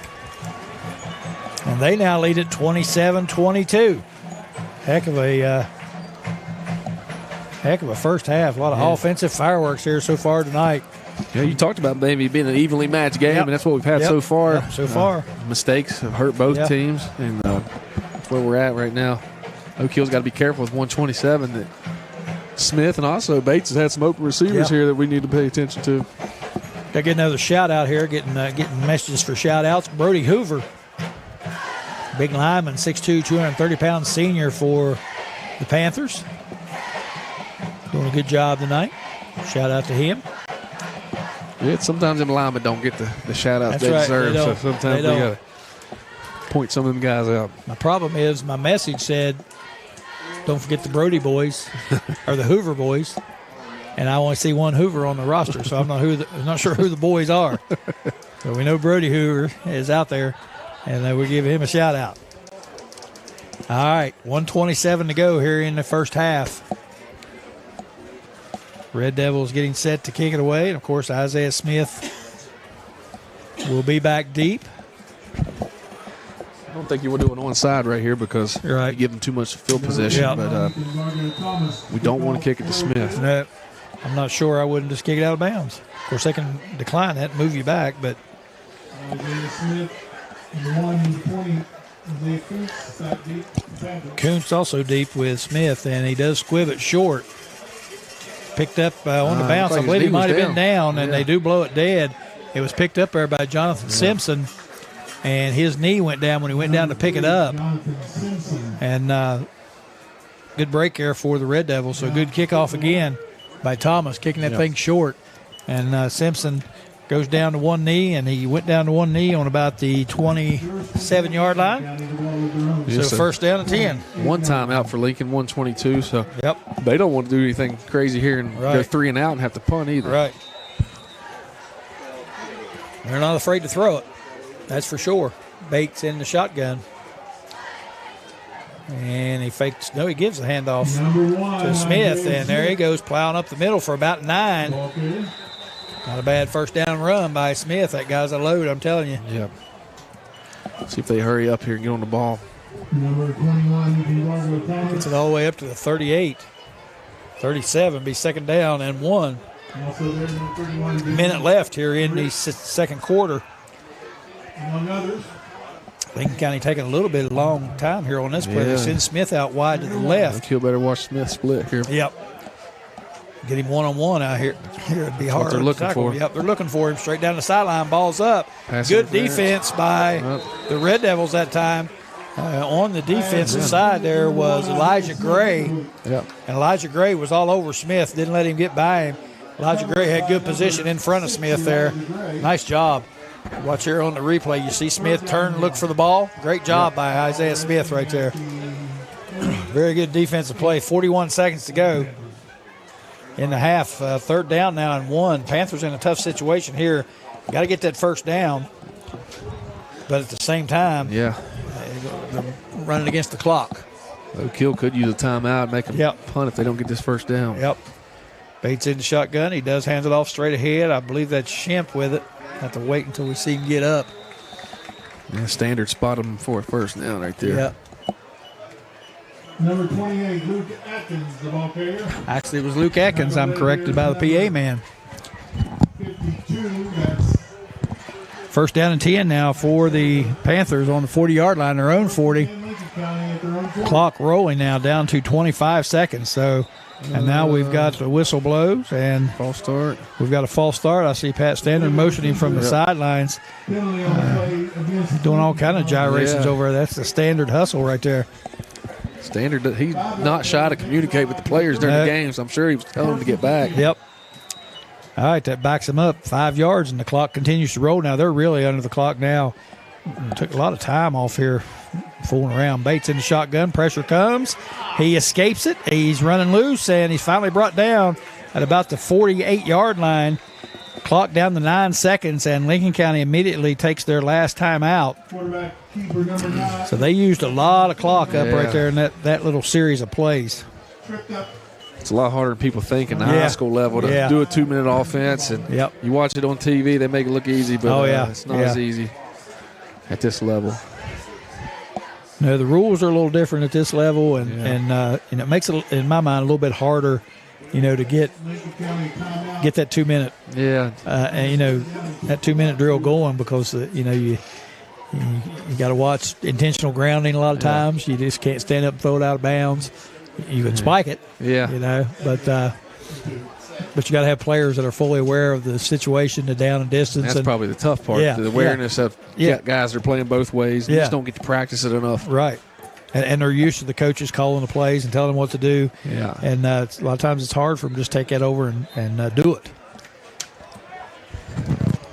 All right, go ahead. I'm sorry. Lincoln has a couple options here. One is, try to throw something deep here with 9 seconds, or just run the football with Smith. Maybe Yeah. just hope for something big, or just clock it out here and go Yep. into halftime, knowing they get the ball to start the half. Yep. Of course, I think the way we've seen them operate tonight, I would not be one bit surprised Yeah. if they don't air it out. Yeah. Bates in the shotgun, 2 receivers each side, drop straight back. Screen Gonna pass. throw the screen pass, nice call. Over the middle to Smith, and he's got some room, but the Daredevils close in on him, and that's going to do it. 1 second. 1 second left. The clock will start once the chains are reset. Lincoln County hustling up to the line. They're going to probably get a snap off here. Yeah, they don't have any timeouts, but they should get the snap off. Because they won't start it until they get the change. Well, they snapped it before then. He spiked it. And now we're going to get some controversy here because the chains weren't set. The clock started. He snapped it, spiked it, and let's see what Standard says. They're going to do something here. Yeah. I think Standard's staying out of the fray. Standard knows not to get in the middle of this one. He's over. Probably Reese. I would think they should get another play because he did spike it. Yeah, they maybe it's just and it was kind of chaotic because they snapped the ball before the chains were set, and the clock should start as soon as the chains are set. Yeah, the referee should have held that center right there in front of the ball until the chains were set. Yeah. I don't think they would have been able to spike it and get another play. Yeah. Not with 1 second, I don't believe. This must be an untimed down. Yep. Untimed down. Bates in the shotgun. He'll go to the end zone with it, I'm sure. Looking deep. Got a holding. And he twists to the right and runs out there with it. And he's going to be brought down. We got a flag down. It's going to be a holding penalty. They'll decline that holding penalty. And thankfully, the half comes to a close. It's about 12:30 in the morning here. As the score is the Oak Hill Red Devils 27, Lincoln County Panthers 22. We thought this would be a competitive game, and so far it has been just that. It's been an exciting game. Lots of offensive fireworks here in the first half.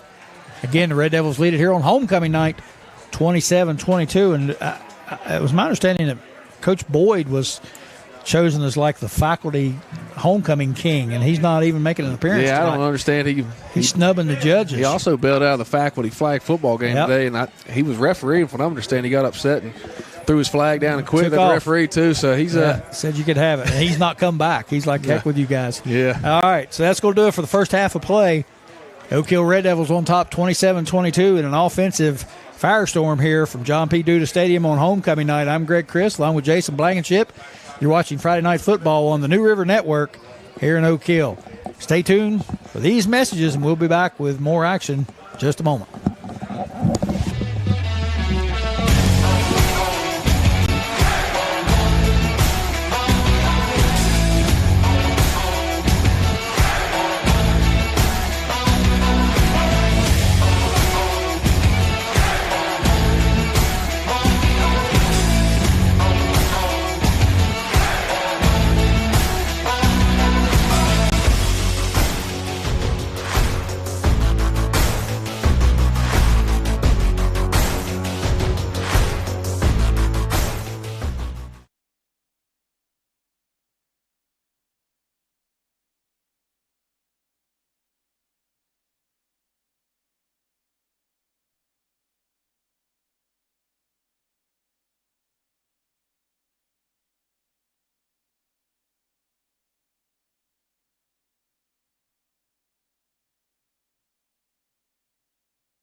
Our homecoming 2021.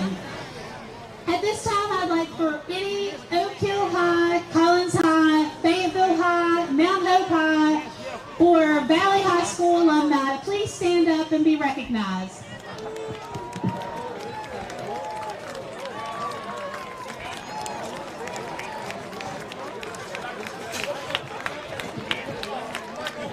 And thank you all for helping us to be one big family.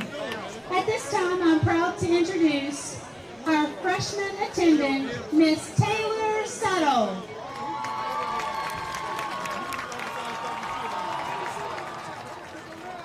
Taylor is the daughter of Michelle Settle and John Williams. Her grandparents are Michael and Tina Settle. During high school, Taylor's been an honor roll student. She plays soccer, and her favorite teacher is Miss Shannon. Being on the Red Devil court is important to her because it's a new experience. She plans to go to college to be a sports therapist. Her flags are being presented tonight by Addie Salvatore. Her escort this evening, number 31, J.D. Moritz. JD is the son of Aaron Akers and Preston Moritz. In high school, he's played football, plans to play basketball and baseball. His favorite teacher is Miss Shepherd because she makes geometry fun and cares about her students. It's an honor for him to be a part of the Red Devil Court, especially since he's from Fayetteville. Everyone here has been so nice and accepting to all of them. He's so glad to be a part of the Red Devil family. Thank you.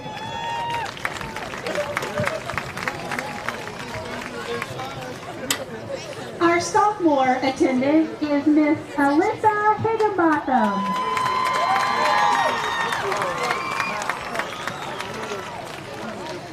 Alyssa is the daughter of Jason and Chastity Higginbotham. She was the 10th grade class representative. She participates in Oak Hill High School volleyball and Oak Hill High School softball.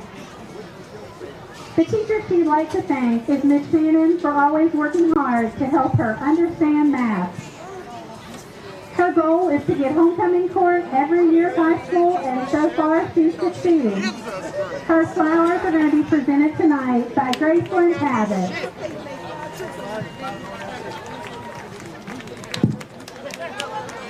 Her escort this evening is Lake McClung. Lake is the son of Trina and Jack McClung. He plays football for the varsity team, and he'd like to thank Miss Shannon for being the best math teacher ever. He enjoyed being on the Red Devil court because he's proud to represent Oak Hill High School. Thank you, Lake. Our junior attendant is Miss Ashlyn Treadway.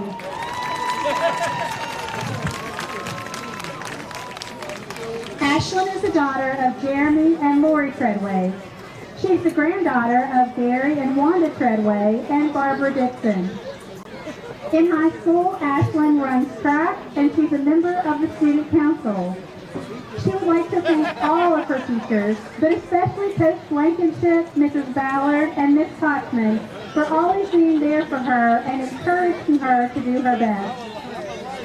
Being on Red Devil Court is important to her because she gets to choose the chance to represent her school and be a part of the Red Devil family. Her flowers are being presented tonight by Miss Allie Pepper.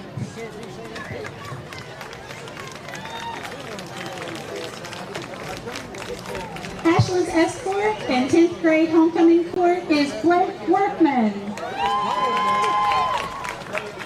Blake is the son of Candace Dickerson and Matt Workman, and the stepson of Matt Lambert, and the stepson of Jolene Workman. In high school, he participated in football, track, and he's currently taking the medical class up at Fayette Institute of Technology. He would like to thank Mr. Clauston and Mrs. Canaday for their very supportive and amazing teaching. He wants to be here to be on the Red Devil court to show his support for his school. Thank you, Blake. Tonight we have 3 candidates for Homecoming Queen and 3 candidates for Homecoming King. Our first candidate is Miss Bria Blake.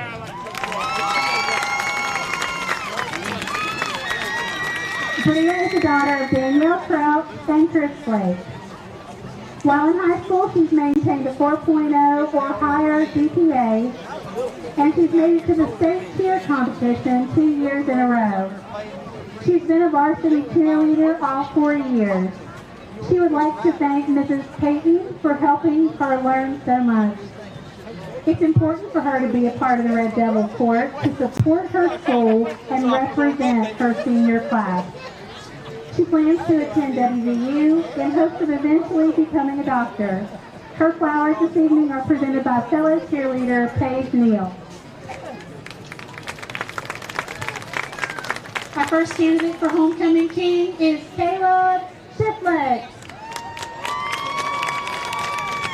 Caleb is the son of Karen Vaughn. In high school, she's made it to states for math field day her freshman year and passed the AP Calculus and AP Chemistry exams. He's been a member of the Science Bowl and weightlifting. He would like to thank Mrs. Licklider for being a great teacher. He's happy to represent his senior class on the homecoming court and plans to attend WVU to major in chemical engineering and then become an engineer. Thank you. Our next candidate for homecoming queen is Kirsten Hildebrand. Kirsten's the daughter of Amanda and Derek Hildebrand and a sister to Kinsley and Bailey Hildebrand. She's a member of the National Honor Society and she helps run the Devil's Den.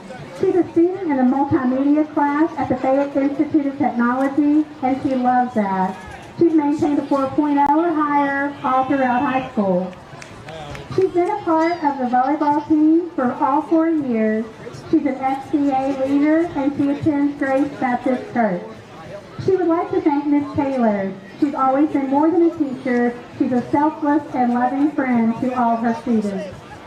Being on Red Devil Court was important to Kirsten because it's an honor to represent a wonderful school filled with the best teachers and students.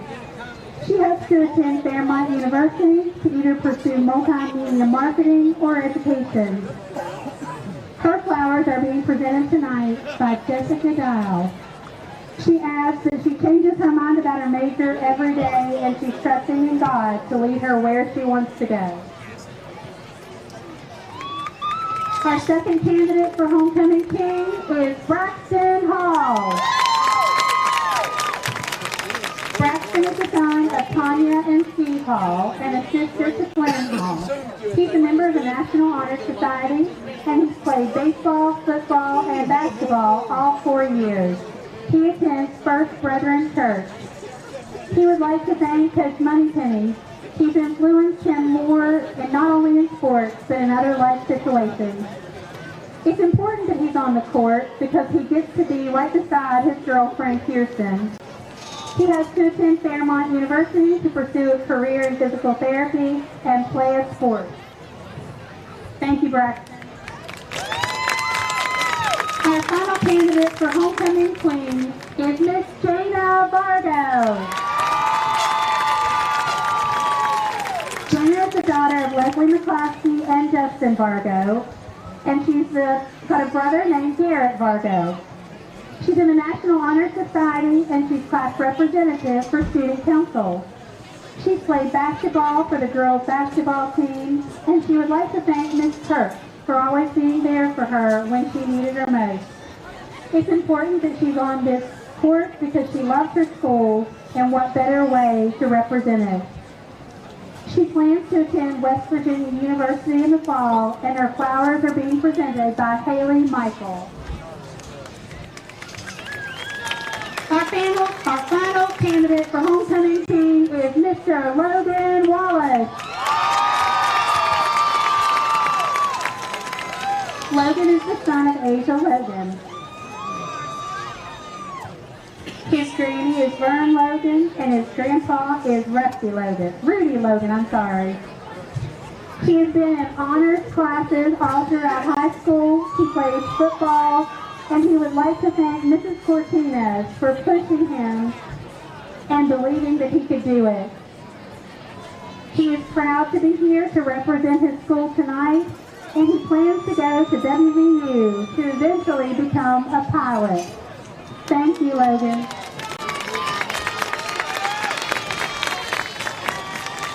And now, ladies and gentlemen, our 2021 homecoming queen, Miss Kirsten Hildebrand.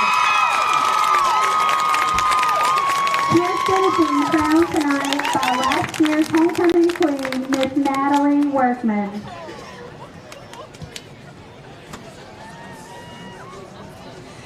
Our homecoming king, ladies and gentlemen, Mr. Braxton Hall. Braxton is being crowned tonight by last year's homecoming king, Eli Sedlock.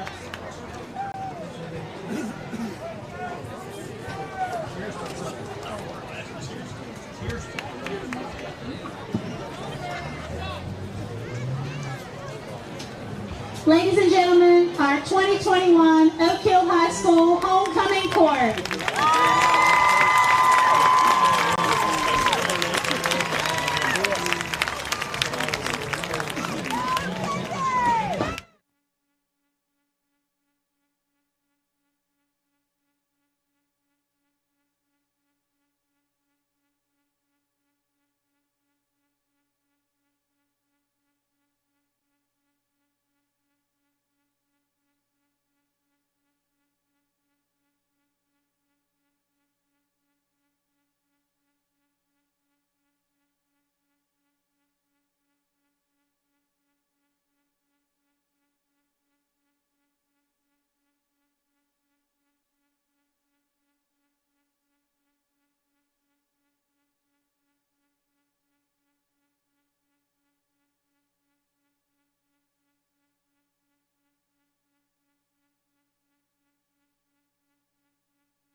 Welcome back to Friday Night Football here on the New River Network. We're coming to you live again tonight from John P. Duda Stadium here in Oak Hill, West Virginia. And it's homecoming night here. We've had a lot of festivities going on here at halftime, so we decided to sit back and let those festivities unfold and get our queen and king's crown and all that sort of thing. Getting set for second half action. And the first half, quite a barn burner. A lot of offense, a lot of fireworks, 27-22. Red Devils lead it. Coach, I believe you got some got a few stats there to roll out on us. Had some big numbers for a couple guys. Yeah, we'll start with Lincoln, and they did try to throw the ball. He was 2 for 8 in that first half, and would have been 2 for 9. That interception got called back that he threw, and Oak Hill unfortunately got that call back there when he pass interference. But 2 for 8 with 24 yards passing for Bates. Smith, probably the best player on their team, maybe best player on the field other than Farrow, had 76 yards on 12 carries. 2 touchdowns and a 2-point conversion. Wow, big night. Yeah, so a good first half for him. There, and Shemp led the team with 6 or 7 individual tackles and all over the field, offensively and defensively for Lincoln. For Oak Hill, Calisino's 1 for 3 passing.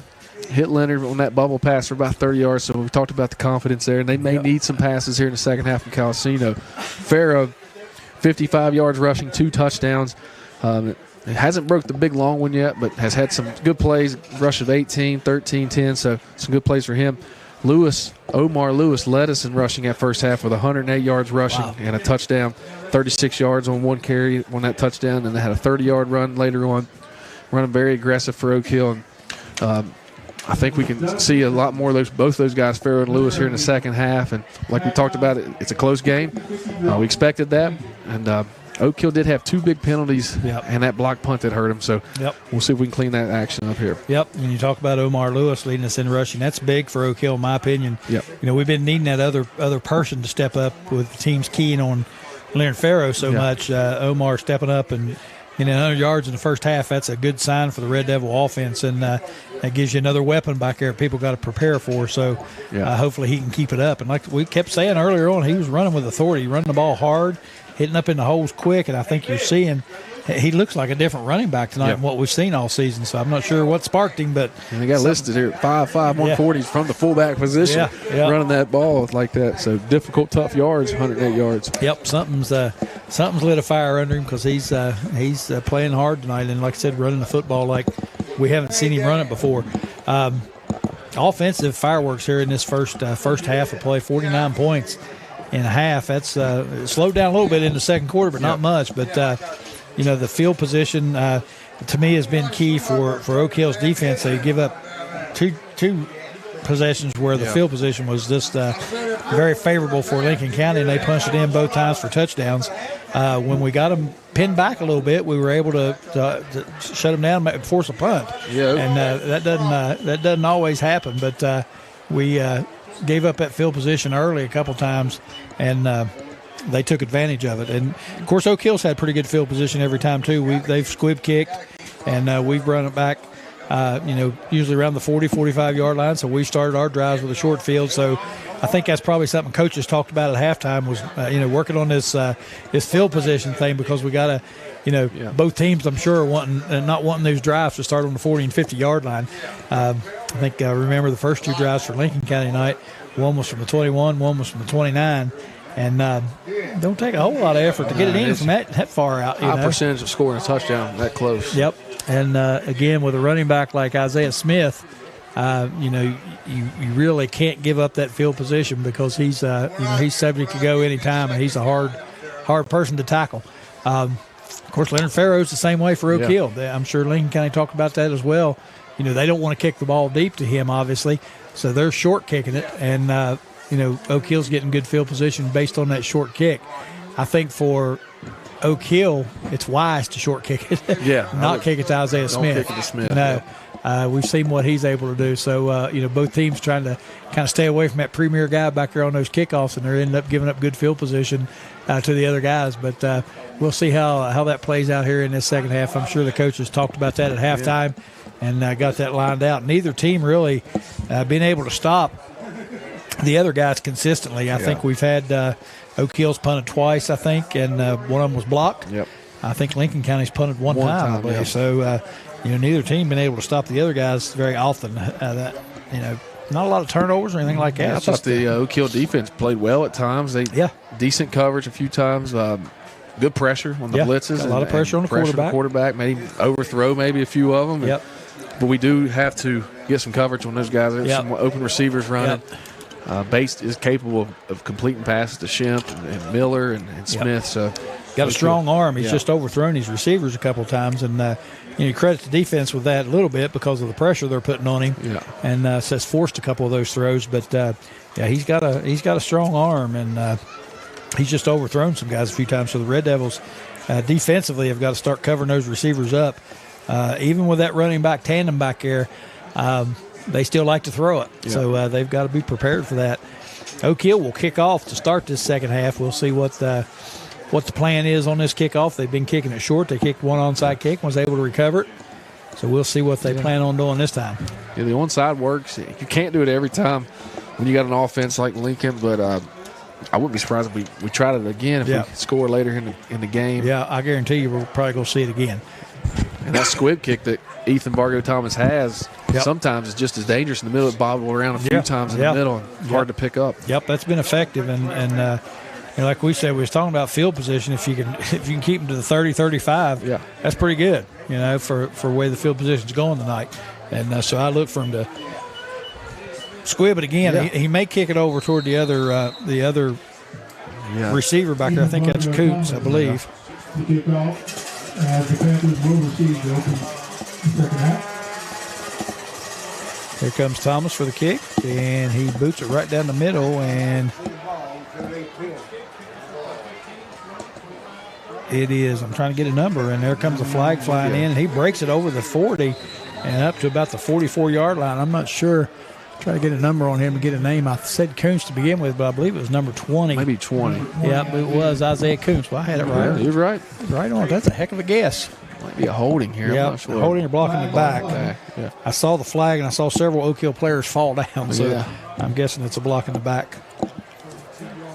So that will negate that good field position. So that's a good for Oak Hill. And while the officials are talking it over, I need to clean up a little mess that I made there earlier with a shout-out. I got the message to give the Hoover boys a shout-out. I could only find one Hoover on the roster, which is Brody Hoover, so I was bragging about him, how good he was playing and all that. Well, it turns out he's at home watching because he's injured. And the Hoover boys happens to be his dad and him, so both of them are sitting at home watching tonight. So shout-out to those Hoover boys down there in Lincoln County watching the game tonight. So what was the call, Coach? They're getting the ball. I guess they declined. Still haven't seen the referee. Maybe Pat Standard's coming over here to explain it. Don't look like any coaches really care here for Oak Hill. Yeah, I'm not sure. I'm not sure what it was. Strange. You have a penalty on the. I'm surprised Pat Standard's not the white hat. He should be. He should be. All the experience he has. Yep. All right, here comes Lincoln County with that good field position on the 45. Bates takes it, gives it to Smith. Probably going to see a lot of that. And this time they bottle him up in the backfield. And a nice play by that Oak Hill defense.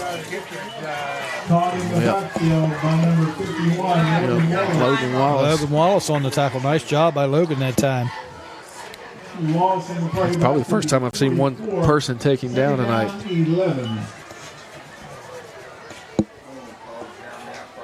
Second down, 11. Base to throw this time. Throws it out in flat. Has his man out there. It's Shemp. Hauls it in at about the 47. Falls forward to the 49. So picks up a 5 or 6 on that one. So it's going to bring up third down now and 6 for the Panthers. Takes the ball out to the 49-yard line of the Panthers. Third down and 6. So they're no huddle offense. So they're all looking to the sideline for the call here. Let's see what they got on a third and long. Got two receivers split out to both sides. Smith in the backfield with Bates.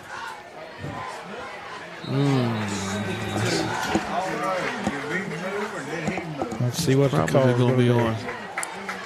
Flag on the play, illegal procedure to call against. Okay, legal procedure on Lincoln. That's going to drive him back 5 yards. So it'll take him back beyond the 10-yard marker, so it's going to be third down and 11 now at the 44. So that makes things difficult for Lincoln. Yep, costly penalty. Self-imposed here. Yep. Look for him to air it out. You got Shemp moving over here to this left side, so you better have a keen eye on him. That screen pass was dangerous too. Yes, it was. Middle was wide open. Yeah. Bates in the shotgun. Flips it out, and he throws it a little bit wide. It's hauled in out there to Colin Miller. I believe he dropped it. It looked like it hit the ground. Let's see here. Just a quick throw out. He threw a little bit ahead of him, and he did. They're going to give it to him, but it did come out, and he lost. He didn't catch it, but they give it to him nonetheless. It's kind of hard to see. It fell right between his legs, so you couldn't really see it. So it brings up fourth down now and 6. Ball just shy of the 50, and it looks like Lincoln County is going to go ahead and punt the ball away. Yeah, he definitely fumbled the ball, and he hit the ground, bounced up between his legs, and they give it to him anyway. So, again, Pat Standard right there on the call. Let's go, Pat. Come on. Of course, again, we have the luxury of the replay, so we can't give him too hard a time. I don't think anybody else noticed it either. Good snap back. Rolls to his right. Going to do a little rugby-style kick. Boots it high and long. Nice kick. Hits and takes a backward bounce out to the 30. And finally downed out there at about the 31. 32, actually, as it bounced forward. That's a big stop for Oak Hill's defense right there at the start of the second half. That's one of the things you usually talk about at halftime. Let's get a stop coming out at half and get the ball back. And so they did that. Let's see if they can put together a drive here at the start of third. The Oak Hill 30-yard line, first and 10 Red Devils. 9:25 to go here in the third quarter. Red Devils hanging on to a 27-22 lead. Have it again on offense. Again, Lincoln County with 10 guys up close to that line of scrimmage. Pretty much daring them to run. They try Omar Lewis that time off the left side, and he's snowed under. Like 81. Yep. Dustin Jeffers, 5'10 seniors. Man, I'm looking at their roster here. They got a lot of seniors on this team. Yeah. It's good for this year, bad for next year. But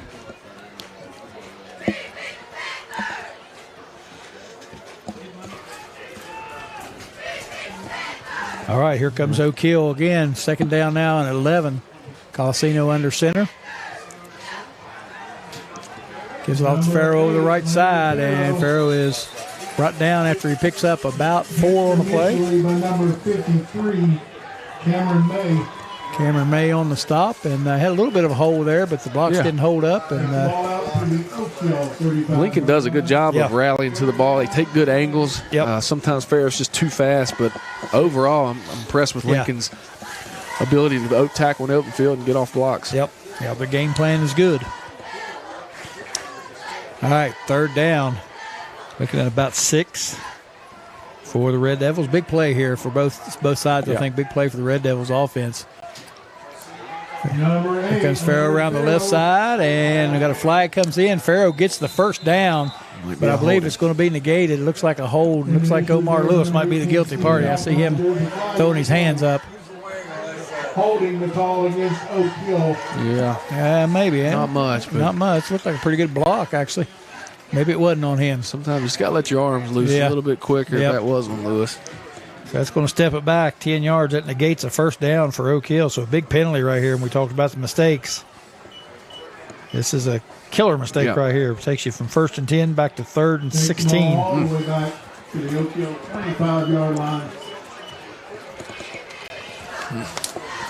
3rd down and 15. Now this may be a down where Colasino gets that play action pass again.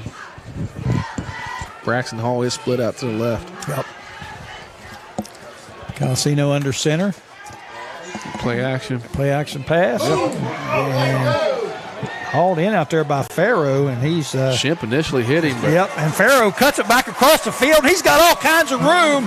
He could go all the way if number 1 don't catch him, and Smith can't catch him.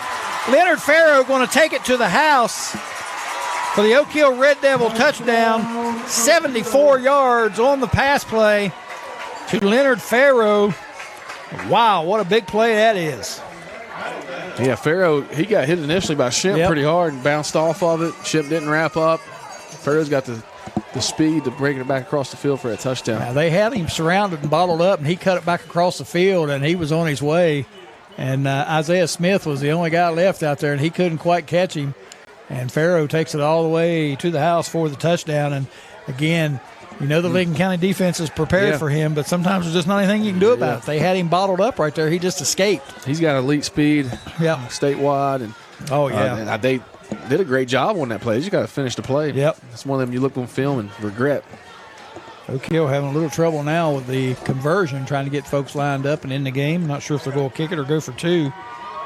They might go for two here. Yep. Red Devils will attempt the 2-point conversion. Got about 6 seconds left on the play clock. Going to have to hurry.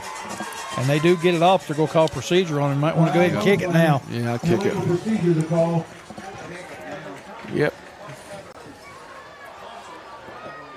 That'll take it back 5 yards. Change of personnel. Yeah, looks like they may go ahead and kick that thing now. They're trying to run a 2-point conversion. Had a little trouble with personnel getting them in and out. A little bit too much celebration by the offensive line. They slow getting down there. All right, so Thomas will be Ethan Vargo Thomas in for the point attempt now. Kicking it from the 16 to be 26-yard extra point attempt. Colasino to hold. Good snap. Gets kicked up, and it is good. Had plenty of leg on it. Ball looked like it went all the way over to the Holiday Lodge. Kick is good. 3-play, 70-yard drive.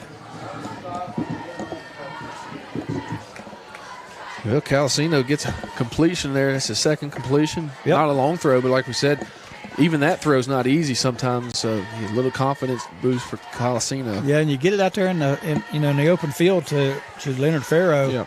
Yeah. You don't know what's going to happen. Like I said, cameraman had a little trouble getting it on the initial hit. Shemp hit him. He escaped from that and then turned it back upfield. And once he cut across field, Lincoln had about 10 guys surrounding him. Yeah. But once he broke that contain, he was gone all the way down to the goal line. So Leonard Farrow, he's got track speed. I'm sure he's one of the top 8. You know, they take 8 top runners for that 100-meter dash, I would imagine. He's definitely top 8 in this state. If you've ever seen him, you watch him play basketball, and he's just like a cat out there on the floor. He's everywhere and stealing the ball, and has a little trouble getting in the hoop sometimes, but he sure can play some defense, man. Yeah. And he's got big, strong-looking legs, and out here on this football field, he's just a man out there. 74 yards on the touchdown pass play by Colasino to Farrow. Gives Oak Hill a 34-22 lead. When I initially got here with Farrow coaching, I used him on the defensive side early on in his career, and he had some interceptions. He's good on that side, too. Yes, he is. Here's Ethan Vargo Thomas's kick. Again, they kick it away from Smith. Kick it over to Koontz. He picks it up about the 16, up to the 20. 21, he drops the football, and it looks like the Red Devils may be on it, and they are. Big turn of events here as Koontz fumbled the football. He's trying to get that extra yard. He picked it up on about the 15, 16. He cut it to his right, gets over the 20. Defense closes in, and he just dropped the ball. Hickenbottom covers it for the Red Devils. So a big play by the Red Devils special team. And again, we talked about that kick. It doesn't hurt you to kick it short, kick it away from people. Yeah. And that time it turned into something really good for the Red Devils. Ball on the 24-yard line. 2 big plays for the kickoff team for Oak Hill. You get the onside kick, and now you get this fumble and turnover. Looks like Farrow's having some issues with his equipment, so he's not on the field right now. All right, here comes the Red Devils without him. They give it to Omar Lewis, and he cuts it across the 20. Nice pickup. Gets it down to about the 16, 17-yard line. Not a lot of room there, but Omar made a nice run and picks up about 6 on the play. So brings up 2nd down and 4. 2nd down. Lincoln better make a stand here. It's running clock in the 3rd, and they've had a little bit of difficulty on offense here the last few times, so this is a big possession for Lincoln County. All right, here comes Oak Hill out again in that wing T formation. Look for Lewis this way. Yep, Lewis or Vargo Thomas. Here comes Lewis. Vargo Thomas in front for the block. He gets that block. Lewis cuts it down the sideline. Nice run. Going to have more than enough for a 1st down. He got a nice block that time from Ethan Vargo Thomas, and also from Braxton Hall out on the end. And he's knocked out at about the 5-6 yard line. We'll see where they spot it. It's like about the 7 maybe. I can't really tell where they're going to spot it here. Yeah. It's like Pat Standard standing on the 8. He was probably back here at the 30. He didn't. Not sure he saw it. Yeah, got Cuddy right there beside him too. The legendary ball boy. Ball boy. Yep. Red Devils at the 8 yard line.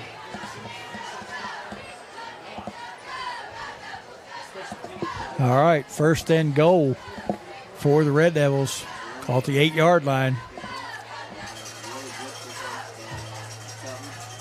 Might see the same play again. Yep. Here it Calcino. comes. Yep. Give it to him again over at right side. They found something over there they like. Yep. And Lewis lowers his head, gets it inside the 5 to about the 4 yard line. So looks like they found something on that right side they like. Yeah, it looks like Pharaoh's helmet's messed up down here on the sideline. So Yeah, they need to get that fixed.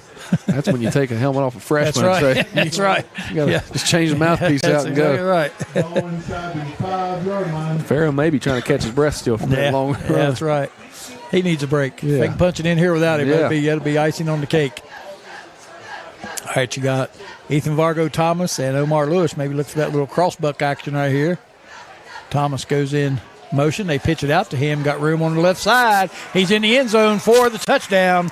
Ethan Vargo Thomas 21, Ethan Vargo Thomas. takes it 4 yards Red Devils touchdown. for the touchdown. Good block by Jeremiah Jackson. Yep. To open up a hole there.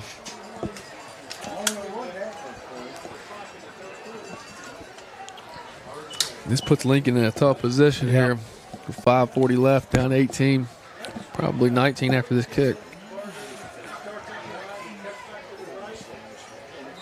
Number 21, Ethan Vargo Thomas to attempt the point entry. All right, here's the try for point by Ethan Vargo Thomas.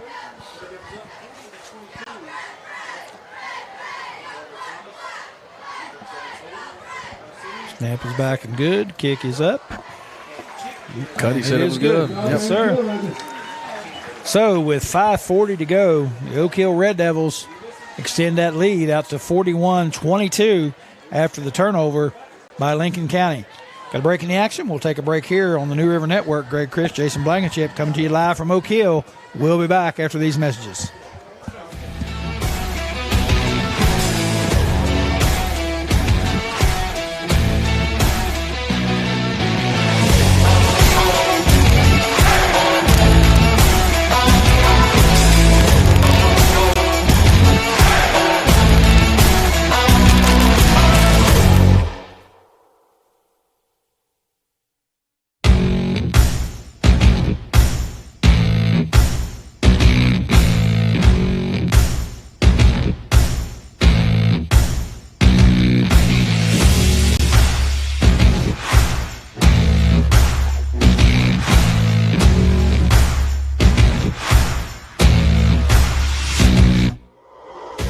Welcome back to John P. Duda Stadium here in Oak Hill. The Red Devils take a 41-22 lead after a 4-play, 24-yard drive capped off by a 4-yard run by Ethan Vargo Thomas. Took about a minute and 48 seconds. And the Red Devils jump out 41-22. Ethan Vargo Thomas set to kick off for the Red Devils. Isaiah Smith deep, and this time Thomas just decided to boot it in the end zone. That's a really good That's the thing best to do. kick you can have. So That's an excellent idea. if he can do that consistently, we can cut the rest of these other kicks That's out. right. Forget that other stuff. Might throw that onside in every now and then just in case. But, nice kick by Thomas. Kicks it all the way into the end zone. Ball come out to the 20. Got one more shout-out to give, or try to, and maybe one more. Might have many more. I don't know yet. But former Marietta College football standout, Coach Rodney Starcher, tuning in tonight. Okay. And from what I understand, heck of a person. And shout out to Coach Starcher. Thanks for watching. Here's Lincoln County, and they hand it off to Isaiah Smith. He bounces it to the outside. He's got room. Breaks the tackle. He's still running up over the 50, down to the Oak Hill 45. A 35-yard run by Isaiah Smith. And just like we talked about earlier, he's bound to go anytime. I believe that's what the offenses may need to be a little bit more for Lincoln if they want to get back into this. Yep. And we got an injured player on the field. Looks like cramp starting to kick in. It's still hot here early in the year. Yep, sure is. Well, we got a break in the action. And people out taking care of the cramp with 5:27 to go here in the third. We got another shout out to give. Marcus Lively watching all the way over in Italy. Okay. So we have become the wide world leader of sports. Marcus was a great athlete. Yes, he was. I got to coach him in basketball. Good basketball player, good football player. Yep. Got to coach his brother Christian as well. Yep. State champion wrestler. Two great kids. I love coaching both those guys. Yep. And as you might guess, he's a military man now. And his lovely wife, I don't know if she's over with him, not Chrissy. I think it's her name. I remember I had her in school. Okay.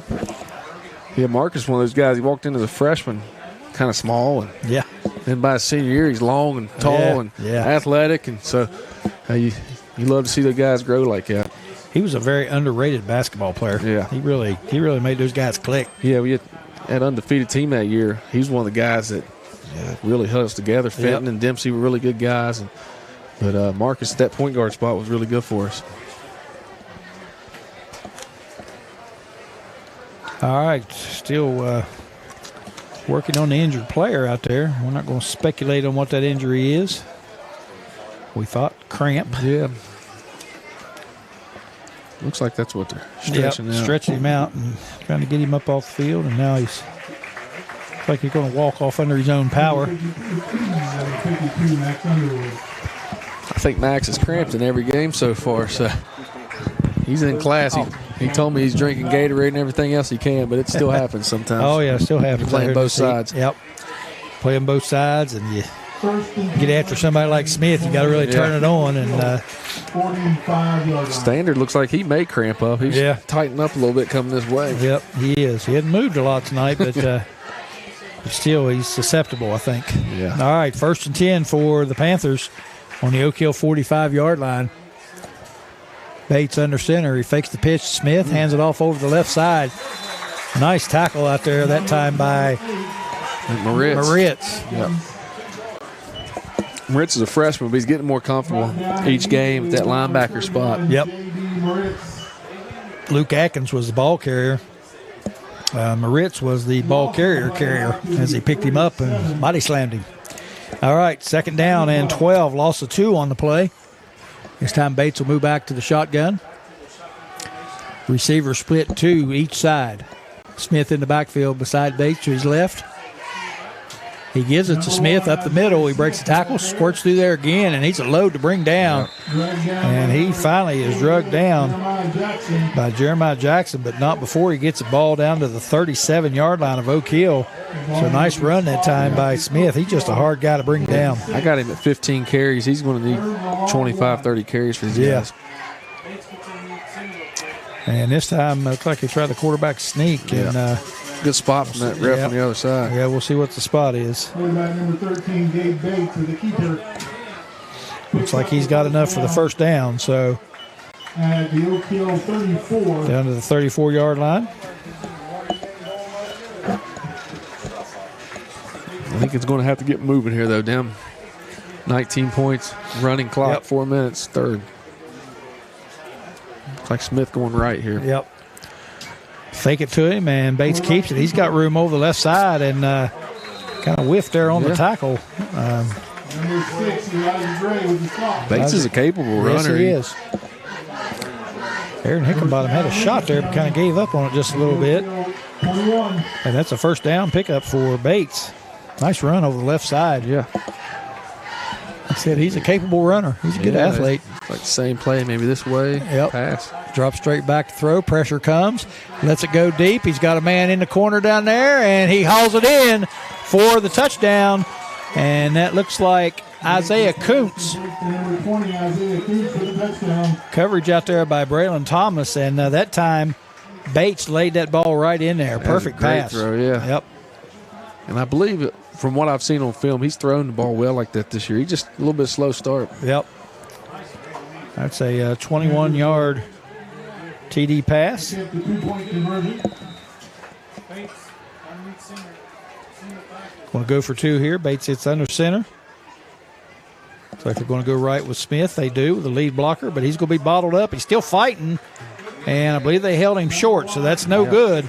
So with 3:31 to go here in the third quarter of play, Lincoln County answers right back. Your score 41-28. Oak Hill still leading. And it's an exciting game. Like I said, it's two pretty evenly matched squads. Yeah. And I think, like we talked before the game, it's probably going to come down to some mistakes, who makes the least of them. Yeah. And we've had a couple of mistakes that's turned into points for both teams. Yeah, Lincoln is in a position now, down 13, if they can get a stop right here. Yep. They're right back in it. it. Oak Hill, they want to get a score here or at least run some of this clock out into the fourth quarter. Yep. That was a 6-play, 80-yard drive that time by Lincoln County. Had a couple big plays in it. First play from scrimmage, in fact, was a 25, 30-yard gain. I don't remember exactly what it was, but a big gain there by Smith to start that drive off. 35-yard 35. gain. Yeah. So they only ran off about 2 minutes, so nice drive by the Panthers. Sometimes you get that 3-touchdown lead there and you get a little comfortable for Oak Hill. And there's still plenty of time for Lincoln to get back into it. Do one more shout-out here to my brother up in Bridgeport, Ohio. I'd call him Brian Austin Flowers Christ. He called into the show last night. Austin Flowers did. And funny, my brother can sound just like him. And called in last night for a question for Dr. Christ on courtside. So there's your shout-out for Brother Brian and his family watching up in Bridgeport. All right, here comes the Panthers. And Oak Hill looks like they're expecting something short. short. Looks like they're going to try the onside, and they do.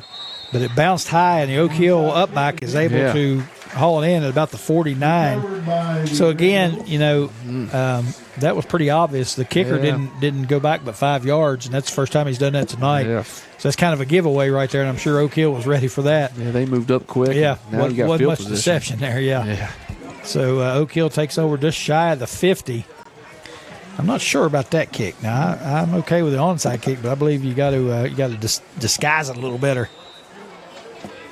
Yeah, it's that much time. I don't know if you need to use that type of kick yet. All right, Oak Hill 1st and 10. This offense has been unstoppable tonight. We'll see what happens. Here's Farrow around the right side, and he's hauled down. Nice play again by Shemp, and also Isaiah Smith on that tackle. Both of them there on the tackle, and good job by the Panther defense to stop Farrow at the line of scrimmage. It brings up 2nd down and 10. I believe Smith came from the free safety spot. Yes, he did. To make a tackle for loss or maybe no gain. So yep. Big play. And they're really packed up in there. They've got 10, 11, all 11 actually are, all 11 of them are within 6 yards, 7 yards of the ball. And they're daring Oak Hill to pass. And Farrow goes down. Looks like cramp for sure. And that's what I talked about a little bit at some of the conditioning, maybe just the body type these guys have. In the second half, it's been tough on them. Yep. All right, so we got a timeout on the field for a cramp and an injury timeout, so we'll take a timeout up here in the sweat box. Greg Chris, Jason Blankenship coming to you from John P. Duda Stadium tonight on the New River Network. We appreciate you watching, and we shall return after these messages.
All right, we are back. Leonard Farrow cramping up a little bit there, and he gets over to the sideline. 2nd down and 10 for the Red Devils. Well, we didn't have him last possession, and Oak Hill had a good possession, so we got Alan Baxter in there in the backfield now. And we're going to have a false start on the Red Devils. 2nd and long. Yep. That's those mistakes we saw in the first game. Yeah. Irondo's out pretty good afterwards, but sometimes your rhythm, too. You get a guy down like that, standing around waiting. Yep. And you get anxious. And, all right, so that marches it back 5 yards to the 45, brings up 2nd down and 15. Let's see. For Oak Hill. You can see Omar coming this way on that sweep. Yep. He moves up tailback spot, and they actually fake it and whiffed on a block there, and Colasino's under pressure. Defensive end that time came unblocked. Yeah. And actually the linebacker and Oak Hill lineman Max Underwood saw him, tried to get out to him, but he couldn't get to him quick enough. And that's going to be a big loss back to the 40. So that adds 5 more yards to it. So it's 3rd down now and 20. Yeah. You'd like to throw a pass there, play action, and get maybe some of those yards back. But like you said, we missed a block, and now we're in a 3rd and long situation where might just want to play it safe here. Yeah, but just see where if Lewis here. Yep. Or maybe throw one out in the flat again and see what happens in the open field. They give it to Omar. They run a little reverse. Back inside to Vargo, and he has a little bit of room. Picks up about 9 on the play. Going to be well short of the 1st down, though. And so Lincoln needed that stop we talked about there. Yep. Now you got to kick it to Smith, so we got to be smart here. Yep. Big stop by Lincoln County, and they'll take over possession here with 1:15 to go. We've also had the block punt earlier, too. Yep. Yeah, it wouldn't surprise me they don't come after it here as well. Looks like we're in max protection, but Ethan still has to get this kick off. Yep. And again, if I'm him, I'm angling that thing to the sideline. Absolutely. Good snap. Got time, gets the kick away, and he does kick it over to the sideline. Takes a nice roll, and excellent kick by Ethan Vargo Thomas. And officials will mark it on looks like about this 19 yard line. So an excellent kick by Ethan Vargo Thomas. Well, Lincoln responded on the defensive side. Now they're back on offense. They had a good possession. They went 80 yards last possession, so they're going to have to do it again here. Yep. Like about a 40-yard punt by Thomas, and he got it out of bounds, kept it away from Smith. Those are all good things. Yep. 47 seconds left here in the 3rd quarter. Yeah, Smith spilled out wide here. Yep. See what Bates decides to do. He's in the shotgun, and there's a man behind him. Quick bubble pass. Just go quick throw it out here. Oh, and it's almost picked off, and I'm not sure had the lineman for Oak Hill the linebacker rather, had not knocked that down. I'm not so sure that we might not have had an interception anyway. Nice defensive play that time. That was Max Underwood out there on it, and good defensive play by Underwood. Knocked down that pass, so it falls incomplete. Brings up 2nd down and 10. You know, like we talked about earlier, it's kind of obvious sometimes when you put Smith in certain spots that they're trying to get the ball to him, but he's that good to make plays, though. Yeah, you can't blame him for trying to get it to him, that's for sure. And they give it to him this time on the handoff. Breaks the 1st tackle, breaks the 2nd tackle, makes the 3rd tackle miss, 4th tackle miss. He's up over the 50, to the 40, to the 30, 20, 10, 5, touchdown, Lincoln County. Isaiah Smith goes 81 yards for the TD, and we've talked about this and talked about it. He's subject to go at any time, and he just did a lot of that on his own. He broke about 4 tackles here. There's one, the 2nd one. There's the 3rd one. There's the 4th one. Broke 4 tackles and then just outran everybody else. Yeah, we questioned some of that play calling to get him the ball more, and that's big. Yeah, I mean, you got to give it to him. My gosh, he's a good running back. Yeah. All right, 2-point try here for Lincoln County. must not have much faith in the extra point kicker. Yeah, no kicks. Bates fakes the handoff, looking to throw. He rolls to his right. He's got some room to get it in himself. He's hit, but he makes it in. So the 2-point conversion is good. So just like that, Lincoln County right back into this ball game. Score is 41-36. Oak Hill clinging to that 5-point lead. Break any action. We'll take a break right here. We'll be back on the New River Network after these messages.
To the New River Network's coverage of high school football. Fantastic game here tonight between the Oak Hill Red Devils and the Lincoln County Panthers.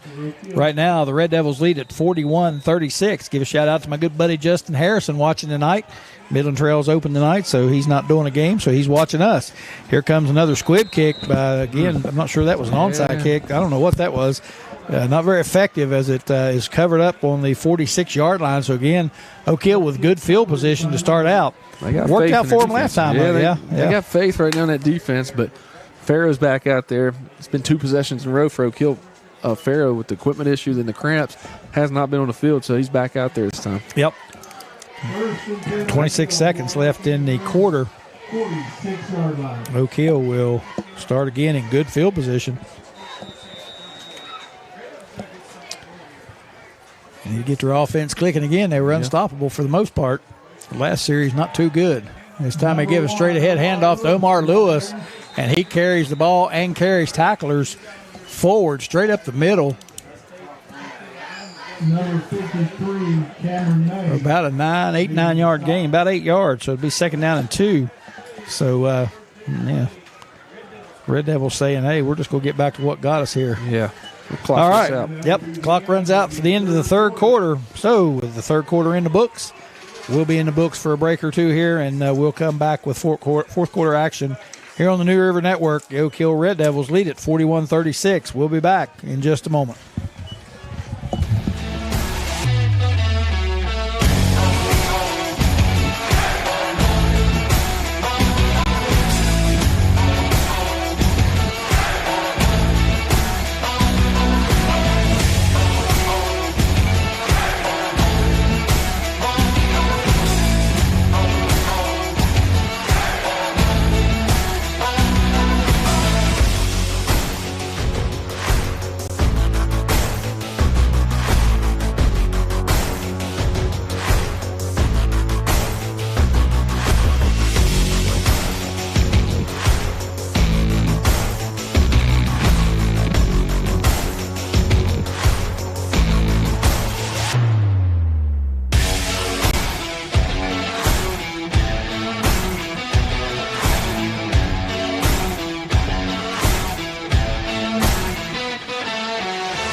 Panthers, Red Devils have it at the Lincoln County 46-yard line, 2nd down and 2. We're starting the fourth quarter. Been an offensive battle. Fumbled snap by Colasino, and it's going to be a loss of about a yard for the Red Devils, so that could have been a disaster right there. Colasino able to get on it, mishandled the snap a little bit. We talked about that earlier, that we had a new center in, and they might have some problems with exchanges. That's the first one tonight. That's the first one, yeah. Yep. It comes at a big time right here at the start of the fourth quarter. Oak Hill needing a good drive here, I think, to get some points on the board to feel safe because they're having trouble now stopping Smith. Yeah. Big third down. Yep, big third down play here, 3rd and 3. Again, Lincoln County packed up in that box tight. They know what's coming, but they just can't stop it. Leonard Farrow gets the first down, so he gets it up to about the 41 of Lincoln County. It'll be 1st and 10 for the Red Devils. Big first down for Oak Hill.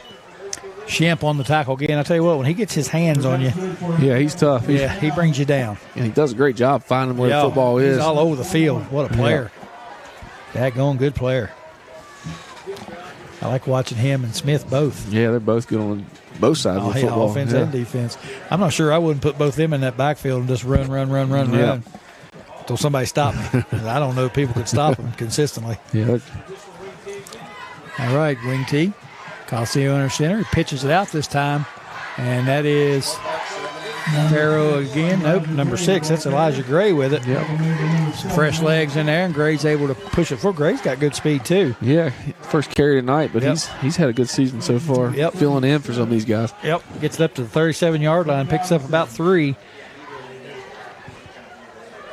He's 2nd down now and 7.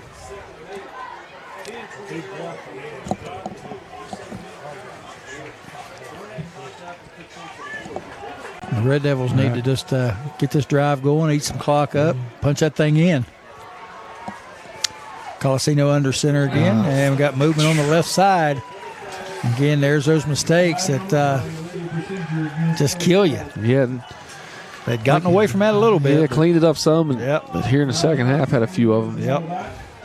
It's almost like they get tired and lose their concentration. Not sure what the issue is. So that makes it 2nd down now and about 11.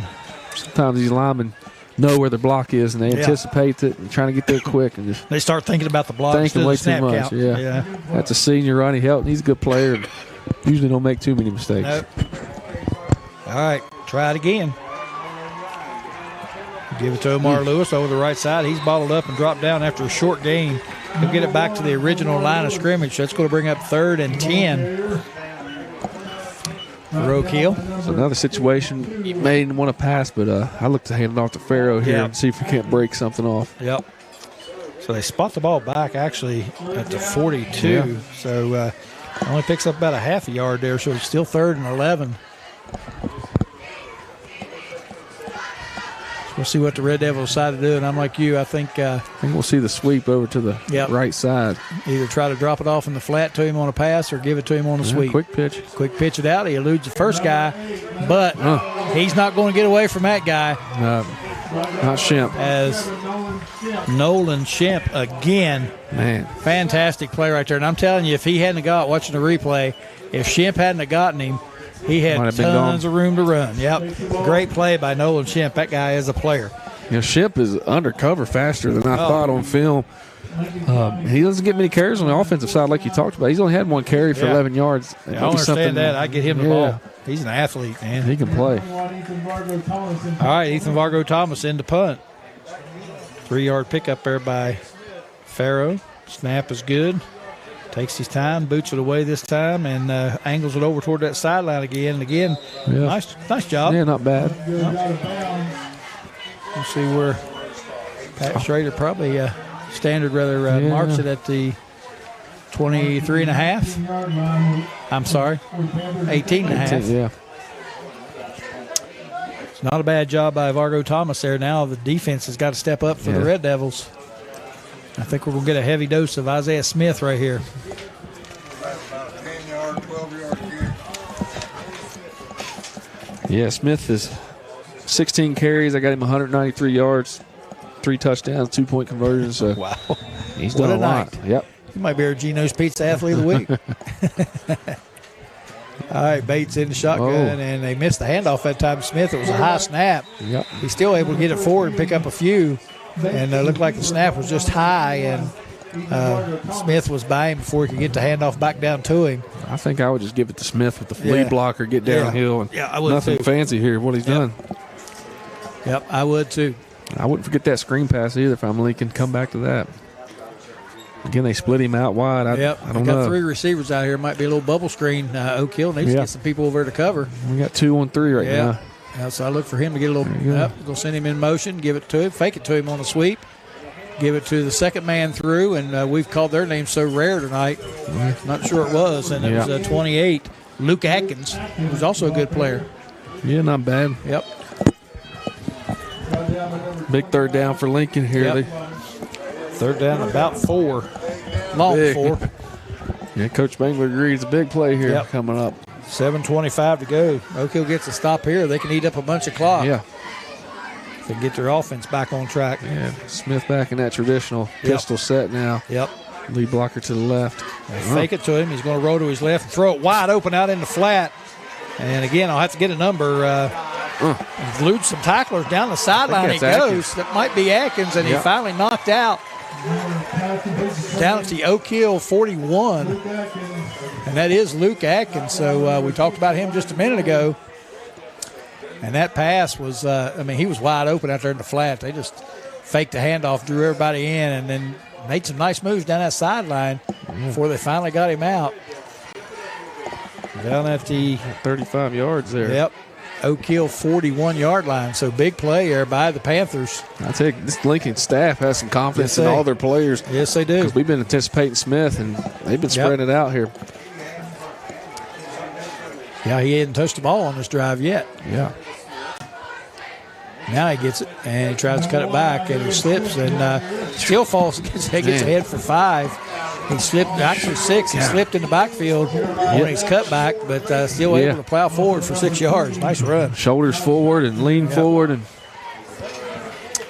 I'll say it again. He looks like the guy we had on our show last night, Quincy Wilson. That's the same style of running right there. Under center. Yep. Give to Smith again straight ahead, and he'll have plenty for the first down. He plows ahead and picks up about 8 yards on that carry.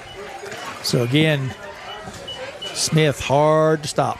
Yeah, and that Lincoln knows that, but I don't know if they want to stick with it or spread it out here a little bit more again. I don't know. They seem to like to throw that thing around a little bit, so they may look to throw it again. I got some of that old school in me. I don't think I'd get away from it yet. I tell you what, I'd have Smith and Shimp in the backfield. I'd give it to him every time. Yeah. Until they showed me they could stop him, I'd give it to him. And they can't stop him on this play either.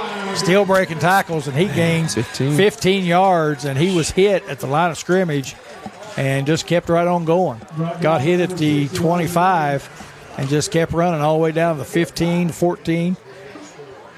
Maybe even the 13. So again, I wouldn't even try to disguise it. I'd just give it to him. I might even yell over and tell him, "Hey, here he comes. You better get ready." Them guys, Jim Martin, Eddie Zook, McClintock, guys, these Peck County coaches, you knew what was coming. Oh yeah, if something worked, it's coming again. Yep, just dare you to stop it. Yep, and they're listening to us. They give it to him again. Again, he breaks tackles and gets ahead for about 5, maybe 6 on the play. So Isaiah Smith is the man this time. He's up to 20 carries now. We mentioned maybe 25. That's probably where he's going to hit at.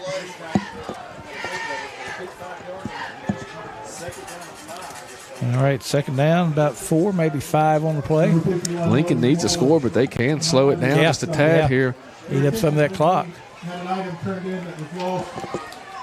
Turn in up here to the press box. If you've lost something, if you can come up and describe the item. All right, here they come on second down. Fake it to Smith this time. Going to throw it. He's just going to keep Bates is just going to keep it and run, and he's going to get it to the end zone. Touchdown, Lincoln County. Nice run there by Gabe Bates. Yeah, Bates we talked about his running ability early on when we seen him break a few runs. They have some weapons back there now, I'm telling you. And like you've been talking, Shimp's not even used on the offensive side other than receiver. And they've missed him a few times. Yeah, as good an athlete as he is, I think with Bates, Shimp, and Smith back there, and Luke Atkins too, all of them are good athletes. Colin Miller, number 4, not a bad player. Yep. They've got some weapons, that's for sure. And they come right back and take the lead. So I never felt like that lead was safe. 19-point lead. They brought it back, and just a big 2-point conversion to go up 3. Yep. They hand it Got off to Atkins. He cuts it back, and he easily walks into the end zone. 2-point conversion is good. So the Lincoln County Panthers take the lead 44-41. Man. With 5 minutes to go in the ball game. Nice drive by the Panthers that time. And what's that, 23 points unanswered here Yep. from Lincoln. Farrow's been out a little bit with the helmet issue and the cramp, so we haven't seen much out of the Oak Hill offense. Yeah, that offense kind of dried up here in the fourth quarter. And, but they got one more 4-minute and 40-second drive in them. They can pull out a win here. So we'll see what they do. Their offense has been pretty good tonight. It's been hard to stop, and I think this powerful back from Lincoln County has worn down this Red Devil defense just a little bit. He was getting 5, 6, 7 yards of carry on that drive. Yeah, he's straight up the middle. He's about 225 yards rushing now, 120 carries. Man. And so he's back to that average of 9 yards a carry. He's getting back in that range again now. All right, we'll see what the I would think that the Panthers now with the lead will go ahead and kick it off normally. I would kick it away from Farrow, but I would kick it, You're working on field position and time now if you're Lincoln. Red Devil backs are up fairly close. Yeah, they're up close. I'm not sure what they're expecting here, but I would expect the kick to go ahead and be deep, I would imagine. And they do kick it deep. And looks like it's taken by Ethan Vargo Thomas, and he's up over the 45. So, well, I guess maybe they should have just went ahead and little scrum there on the field. Might be offsetting. Yep. Two players got kind of tangled up there after the play and wrestling around a little bit. Standards on the scene. He's cleaning things up now. Looked like a mud wrestling event. Unsportsmanlike on both players. That wasn't really much to that. I've seen worse cat fights than that. It didn't look like it was too much, but the ref just wanted to make sure nothing gets out of control here. Looked like a couple squirrels fighting in a pillowcase. All right, the Red Devils take over on the 45-yard line, their own 45. 4:53 to go in the ball game. Yeah. Big possession for Oak Hill and this Lincoln County defense. Shemp. Yep. Yeah, this looks could like be he's the ready ball to game play. either way. Yeah. I mean, if they stop them, I think they can run out the clock. If Oak Hill scores, it's going to be up to the Oak Hill defense. They give it to Farrow over the left side. He's cutting it in and out. He finally cuts it outside and gets away. And here he goes down the sideline again. Leonard Farrow all the way to the house. Got a 55 penalty. yards. No, we got a flag on the play. Looked like there was a holding on Shemp. Oh, my goodness. Yeah. 2 touchdowns tonight called back.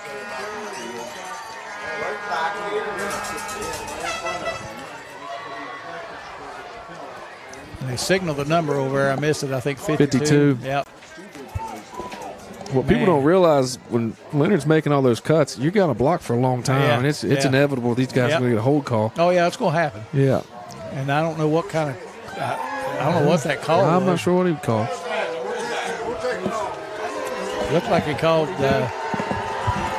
buttoning your coat or something. I ain't never seen that call before. What is that, Coach? He went like this. I'm not sure what the call is there. We're trying to figure out what the call was. Nobody up here was Mr. Reed may know down there. He's pretty good on the rules. Unless it was maybe grabbed his jersey and that's what he was saying. Yeah. I'm not sure. I don't know. Anyway, they mark it off 10 yards. Yeah. I mean, it's still like a holding penalty. Yep, negates a 55-yard. Some kind of illegal contact, maybe. Leonard Farrow touchdown run. That's the second touchdown run the Red Devils had called back tonight.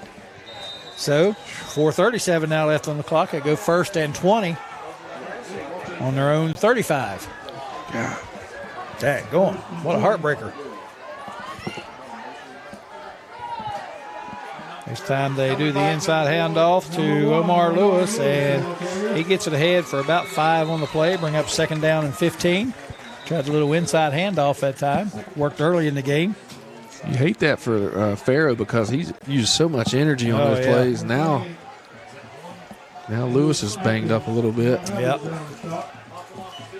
And Lewis has had 17 carries tonight, probably the most he's had this season. So Yep. he looks a little fatigued too. Gets off the field and Standard's going to call it dead here. Yeah, we got him. He come off the field, but only made it to the sideline there, so he'll stop the clock right there. Our clock's still running, but the game clock is stopped at 4:18. Yeah, Coach Selvey dragged him off. Got him on the way, so now we got a fumble. We fumble the football, and looks like the Red Devils fell on it. But again, another one of those mistakes, and we talked about that exchange. Hadn't heard them all night until the last two possessions. 2 possessions in a row. Yep. So it moves the ball back. Now it's 3rd and 18. I believe Calacino may be pulling out of there a little bit quick, trying to get those double handoffs there. Yep. All right, need a big play here. 3rd down and long. If I'm Lincoln, I'm backing some guys up for Faro here on a long run. Spread out a little bit. They put Bates in at free safety. I haven't seen him play much defense tonight, the quarterback. Oh, yep, sure did. Another athlete out there. Yeah. And they give to Faro. They run the reverse. Isaiah Smith. Nice play by Isaiah Smith. He dropped Gray for a loss. He was playing a linebacker. Read it great. Yep, he did. Saw it all the way and made a nice tackle. And good play by the Panther defense. Going to force a punt here by the Red Devils. So tough series of downs for the Red Devils to get the touchdown negated by a penalty. You can tell this Lincoln team's got a lot of seniors. So they stay composed in this comeback here. Yep. A lot of teams would have laid down 19 down in the 3rd. Yep. Thomas will punt it away. Again, you got that weapon back there, Isaiah Smith, and back in your own territory. Timeout by Lincoln. Yep. Going to be kind of hard to angle that thing off. I'm sure Lincoln County want to take a timeout and tell those guys, don't hit that kicker. Don't hit the kicker. Yeah. Don't jump off sides. And you wouldn't think a fake, but it's a long fake. But it's a long way to go for a fake. You still got 2:46 to go. Oak Hill has some timeouts. 3 timeouts. So, I wouldn't think I would risk a fake right here. But if Lincoln does field this punt, they do have Smith to run this clock. So a couple first downs, Oak Hill's going to be in trouble. Yep. Man, tough break. Faro broke a 55-yard run for the touchdown, but was called back. I'm not sure. See if Mr. Reed understood that penalty. Yeah, we're not sure what the penalty call was. They didn't signal holding on it. They called illegal shift. Okay. All right, illegal shift is what that penalty was. I thought he was calling illegal shirt. Illegal shift, but I'd have to go back to that play to see. I thought that was this. He said, I know. He went like that. He rubbed his chest. He may have to. And we might have to review his hand signals here. Yeah, I've never seen that call before. I'm not sure what it was. All right, here's Ethan Vargo Thomas set to punt it away. Oak Hill needs a turnover this late. Yep. Stamp is back. It's good. Gets the punt away. And he kicks it to the side. God. Smith thinking about it. Now he picks it up. And he escapes 2 tacklers. And there he goes down the sideline. And I don't think anybody's going to get him all the way to the end zone. Is Isaiah Smith. Got a great block. We got a flag down. Blocking the back at the 45. So fortunately for Oak Hill, we've got a penalty on the play. Lincoln coach is not happy. No. It's not a good time for him to get a penalty, though. No, I don't want that to happen. It's going to be bad enough to lose the 10 yards here on this. So he's trying to make an argument for something. I'm not sure what was seen back there. Yeah, if we could see what happened there. Again, dangerous kicking that thing to Smith. He's subject to go every time. You just can't do it. And he let it roll for a while there before he finally picked it up, and then he picked it up and was gone. All of Oak Hill's defense right there bottled up and got tight together, and he just broke it out. Yep. A couple of good blocks, and he was gone. Well, for Oak Hill, he's a tired Smith now, so he may not be able to get the first down here. All right, that'll move the ball back to about the 35-yard line. Lincoln County will have it there, 1st and 10, 2:22 left in the ball game. Smith's not on the field right now. He may be cramping up over there. Probably winded. Yeah. I got a little winded just watching it. All right, Bates with a straight ahead handoff. And quick tackle there by Oak Hill going to use the timeout Underwood. here. Yep. That was Luke Atkins, and gained about a half a yard. Oak Hill calls a quick timeout, 2:13 to go.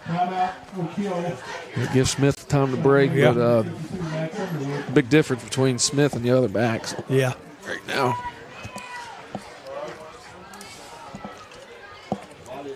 He's just so strong and powerful. Hard to tackle. Well, both teams have had touchdowns called back. That Yep. could have been game ender there for Lincoln.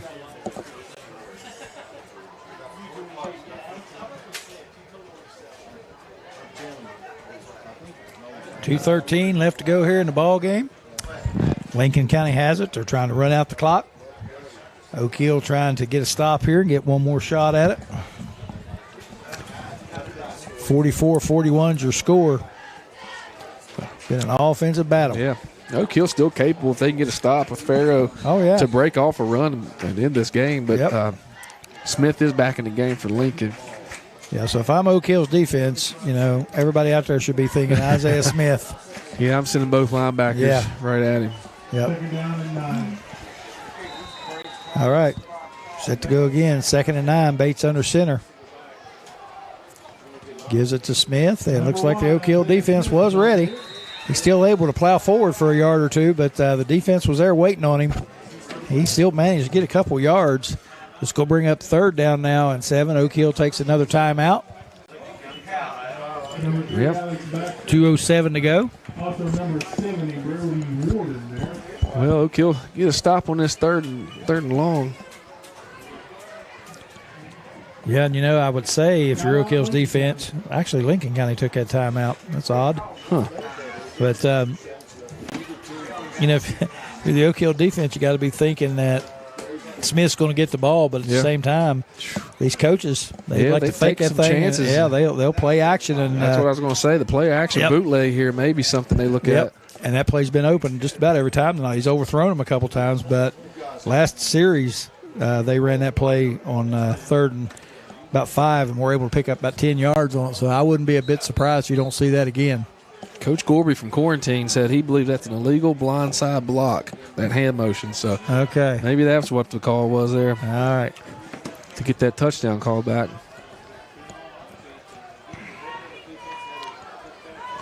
Big play. 3rd down, 7. Smith in the backfield, Bates under center. And again, I think you need to watch this bootleg. There's the bootleg. There it is. And he's Good wide job by open. Baxter. And they tackle him. Bates didn't see his receiver. Yep. Schimpf was wide open out there in the flat, and he didn't see him. And nice play by the Red Devil defense, able to catch Bates from behind and bring him down. So that's What you going to do bring here if you're Lincoln, they're going to punt it. minute 45, and I don't know, Oak Hill didn't take a timeout. They're going to hang on to it. 4th down, 3. And You had a fake punt here. I'm a guy. I'd take a chance with Smith on this 4th and 3, but they're going to kick it away. Better let the clock run out. yeah, play clock down to 6. So good job by Lincoln County letting that clock run. No timeout called. Rugby kick. Good kick. Colin Wood with a nice good kick. kick. And that ball is rolling. Did it touch And Fargo? I don't know. People are diving around. And, man alive, what a kick. All the way down to the 1 yard line. So, Wow. I thought the backs were up a little bit close on Yeah. that punt, and they punted over her head and all the way down to the 1 yard line. So, Man, Lincoln hasn't had a strong kicking game No. tonight, but this Colin Miller with his rugby style, that ball will Yeah. roll and it Yeah. bounce, perfect bounce. a beautiful kick, perfectly timed late in the game here. I think I'd back Smith and Bates up here a little bit. Yeah, I and- would too. and really spy on Farrow. Yeah. He's probably the only guy who can break one that far. All right, minute 6 to go. 99 yards away. I wouldn't be surprised if Farrow's got some gas left in the tank. He can break it. Oh, yeah. Yeah, you never know. Lincoln County not way back, but they do have Bates back about the 15. Schimpf's away from Leonard. Yep. Here he comes. Here comes Farrow around the end. Gets by the first guy. Here he goes down the sideline, cuts it back inside, and just nicked at the 24 and goes down right there. So Farrow, again, that close to breaking another big one. Just too much speed for Lincoln. They're he just barely got tripped up there. One more step, and he was gone again. So Oak Hill does take a timeout now. 57 seconds to go. It gives them a little breathing room. And again, it's kind of like with Isaiah Smith. You know who's going to get the ball, but can you stop him? And he come around. He had a lot of room out here. Got some nice blocks. Like I said, he just barely got nicked right there at the 25, and he was on his way again. There was one man to beat after that. If I'm Lincoln, I may put Shemp wide away from Farrow here, and maybe Smith even on either side. Either side, both sides spread really wide. I don't believe you're going to get beat with Lewis up the middle, which has been probably our best play tonight. But let's see what Lincoln does coming out of this timeout. All right, 1st and 10 for the Red Devils. Ball is on the 25-yard line. 57 and a half seconds to go. I believe Oak Hill still may look at running the counter with Lewis over here on the wing this time. Got a sweeper to counter. Yep. Sweep. And we got motion again on the Red Devils. It's going to be another 5-yard penalty. Tell you what, that's been tough on them tonight. And then every game they've played, it's been a problem. That just kills you. And a lot of people want to yell at coaches or the kids. It's everybody. It's just mistakes that everybody makes. And, nobody's trying to do it, that's for sure. Right. And, you've changed quarterbacks a couple times now, and cadence is different. And very off to the left. Yep. Going around the right end this time, looking for a block. Bates came up from the safety spot. Yep. And they drag him down after a gain of 6. Clock's running now down to 45 seconds. And Red Devils will have to hurry here.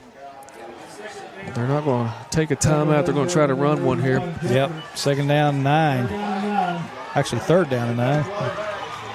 The down marker says 2nd, so we'll see. I think it's 2nd. Here's Farrow around the left end. I hate to say he looks a little tired right there.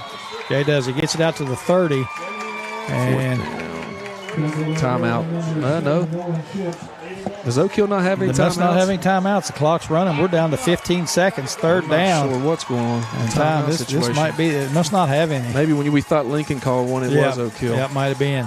Colasino drops the throw. And none of the receivers went out, so he didn't have anybody to throw it to. And that's going to do it for the ball game as the clock runs down to 2 seconds. And I guess we got flags down, and I don't know if we had maybe a little talk in there. Coaches on the field for Lincoln. Yeah, I'm not sure what the flag is. Some stuff happened after the play, but Colasino dropped the throw, and none of his receivers went out. I don't know if there's time left or. Yeah, the clock had run down. They stopped it at 2 seconds. Might be a home field advantage clock here. Might be. We'll see what the call is. It's offsetting. They'll have to run the play over, but the clock will start on the ready, so they won't have much time to do anything with it. Dan Poland's talking to Pat Standard down there. They're going to try to figure it out. Well, the clock's at 0 now, so I'm not sure. I'm not sure what's going on here. Been a hard-fought game. Both sides. You don't want to see it end on anything bad. Both teams played well tonight. If there is a play, Lincoln's got to back up and spread out. Yep. They do have Bates about 20 yards off the ball. And I believe if I'm going to throw it, I just drop it out there to Farrow. Yeah, to see if he can go. See if he can break it loose. I'd say Smith will spy Farrow on this play. So we got unsportsmanlike on Oak Hill, so that's going to march them back even further. Man. If that's an offensive penalty, that should be the ball game. The clock's run down to 0, and that should be the game.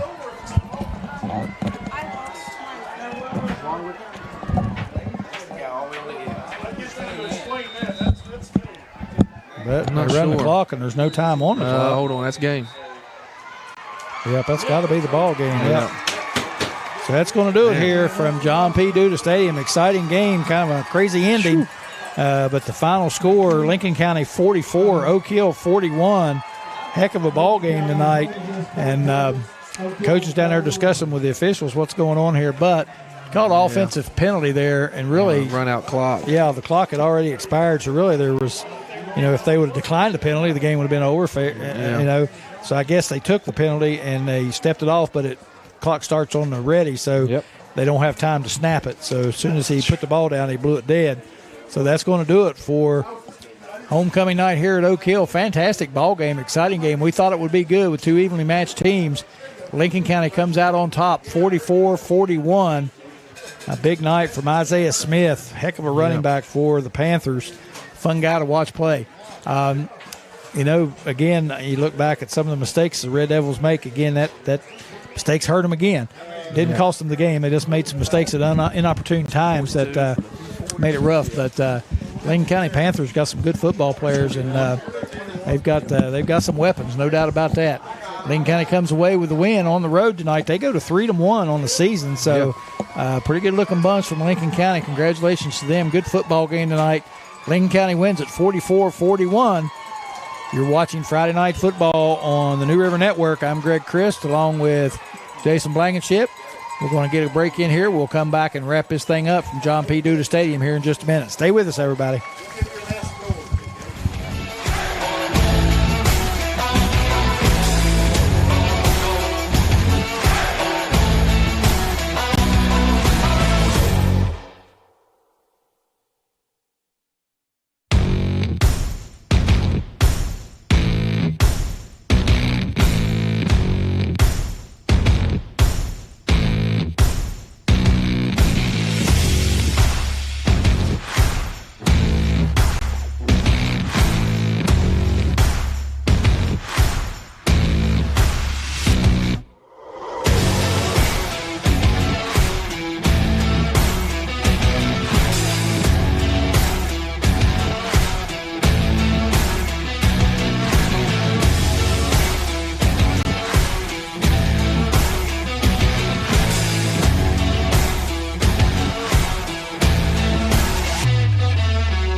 Welcome back to John P. Duda Stadium here in Oak Hill. Excited tonight's game between the Oak Hill Red Devils and the Lincoln County Panthers. Lincoln County prevails 44-41 in a fantastic ball game. Very exciting game. A lot of offense tonight, Coach. You got some stats there to go over real quick. Yeah, well, Oak Hill did a good job again on the ground. Leonard Farrow with 15 carries, 96 yards. So we didn't have as many yards with Farrow, but we have to remember he had about 105 yards receiving and a touchdown tonight. So 3 touchdowns for Farrow. Calasino gets his first touchdown pass of the season. Omar Lewis goes for 141 yards. Most of those in the first half, 108 yards in the first half, 2 touchdowns. And Ethan Bargo Thomas goes for about 20 yards and a touchdown. So, like you said, big offensive performance from Oak Hill. Just kind of stalled out there towards the end. Yep. And Lewis and Farrow maybe ran out of gas a little bit, but they worked so hard all night. On the other side for Lincoln, Bates did a good job throwing the ball for about 60 yards passing and a touchdown there to Coonsair Late. But the start of the night was Smith. We talked about him early. He ended up with 21 carries, 242 yards, 3 touchdowns, a 2-point conversion. Played hard on defense. And then not too many defensive stats, but I think we pointed out all night, Shemp for Lincoln was amazing. Yep. He ran down Farrow a couple of times, good angles. Missed a couple tackles with Farrow on them long runs, but he was the guy that initially was with Farrow in every play. So Nolan Shemp had a great game as well. So 2 good teams that played hard tonight and a great game. Yep. You talk about Smith too. He had he had the one punt return touchdown called back. He also had a kickoff return first of the game. Yeah. He ran it back about 70 yards, so you don't have those yards in the rushing stats too. So that guy probably accounted for over 300 yards tonight. Close to 400 yards. Yeah, and with that touchdown called back, that puts him over 400. What a player. And fun to watch. But Isaiah Smith, Nolan Shemp, Luke Atkins, all good players and fun to watch. So good ball game tonight, like you said, two fairly evenly matched teams. It just come down to a few key plays here and there. So very quickly here, we'll go over some scores from around the state. Number 3 in AAA, Huntington, they knock off George Washington tonight. Number 5 team, 30-14. Martinsburg over Highland Springs, Virginia, 26-25 in the fourth quarter. A lot of games postponed tonight. Jefferson Spring Mills. Jefferson leads that. They're the number 5 ranked AAA team over number 9 Spring Mills, 34-7. Bridgeport gets by Fairmont Senior, 35-28. Cabell Midland, 44. Hurricane, 25. That's the final. Parkersburg South, 21-13. Parkersburg leads it in the fourth quarter. Spring Valley destroys St. Albans, 54-0. Greenbrier East wins another one, 56-14 over Buchanan Upshur. Greenbrier East ranked 13 in AAA. Game in overtime right now. John Marshall and Timble, Ohio, knotted up at 27 apiece in overtime. Ripley, Marietta, Ohio. Marietta, Ohio wins at 34-14. In the fourth quarter, Morgantown over Hedgesville, 62-14. Hampshire, 55-31 over Parkview Sterling, Virginia. Capital, they knock off Riverside 21-16. Shenandoah, Virginia beats Musselman 49-43. And Washington loses to Independence, Virginia 35-14. So that's your AAA score. So in the AA rankings, again, a lot of games postponed tonight, but some games get on the board. Kaiser, Robert C. Byrd. Kaiser wins it, the number 4 team, over the number 1 team in AA, 21-13. It's listed in the fourth quarter. I'm not sure if it's the final yet or not. Frankfort, number 2 team, they get by Berkeley Springs, 67-26. Herbert Hoover, 70-6 over Wyoming East. Wyoming County team struggling a little bit.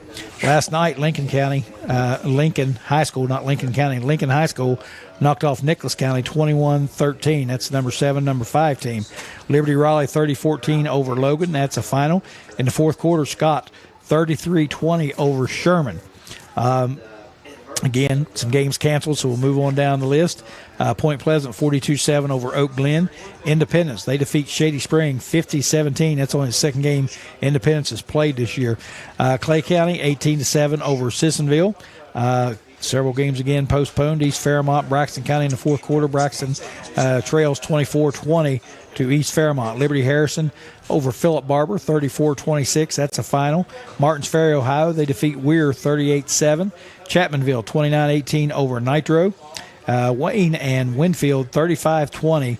Winfield gets the win over Wayne tonight. In the single A ranks, and again, several games postponed, but we'll give you as many as we got. East Hardy defeats Tigers Valley 30-14. Shadyside, Ohio over Wheeling Central 33-21. Ritchie County over St. Mary's 36-7. So Ritchie County, the number 8th ranked team in single A. The big game tonight, Williamstown Buffalo, and Williamstown wallops Buffalo 49-6. That's number 10 team Williamstown, number 9 team Buffalo. Gilmer County, the number 11 team in single A, 40-20 over Wahama. Greenbrier West tied for 11th. They knock off Webster County 58-6. Work County Ravenswood 24-14. Work County in the fourth quarter. Pocahontas knocked off Petersburg 21-12.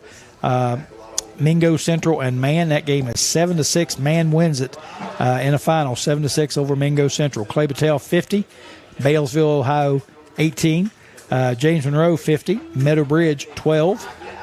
Moving on down, Mount View 28 over Summers County 14. A couple more games here on the postponed list. Grafton knocks off for leading South Harrison 21-14. Game listed in the fourth quarter. And that's it for the single A side of things. Well, that's going to do it for another Friday night here on the New River Network. We appreciate everybody tuning in and watching a great game tonight between the Lincoln County Panthers and the Oak Hill Red Devils. Lincoln County pulls it out 44-41. Fantastic game.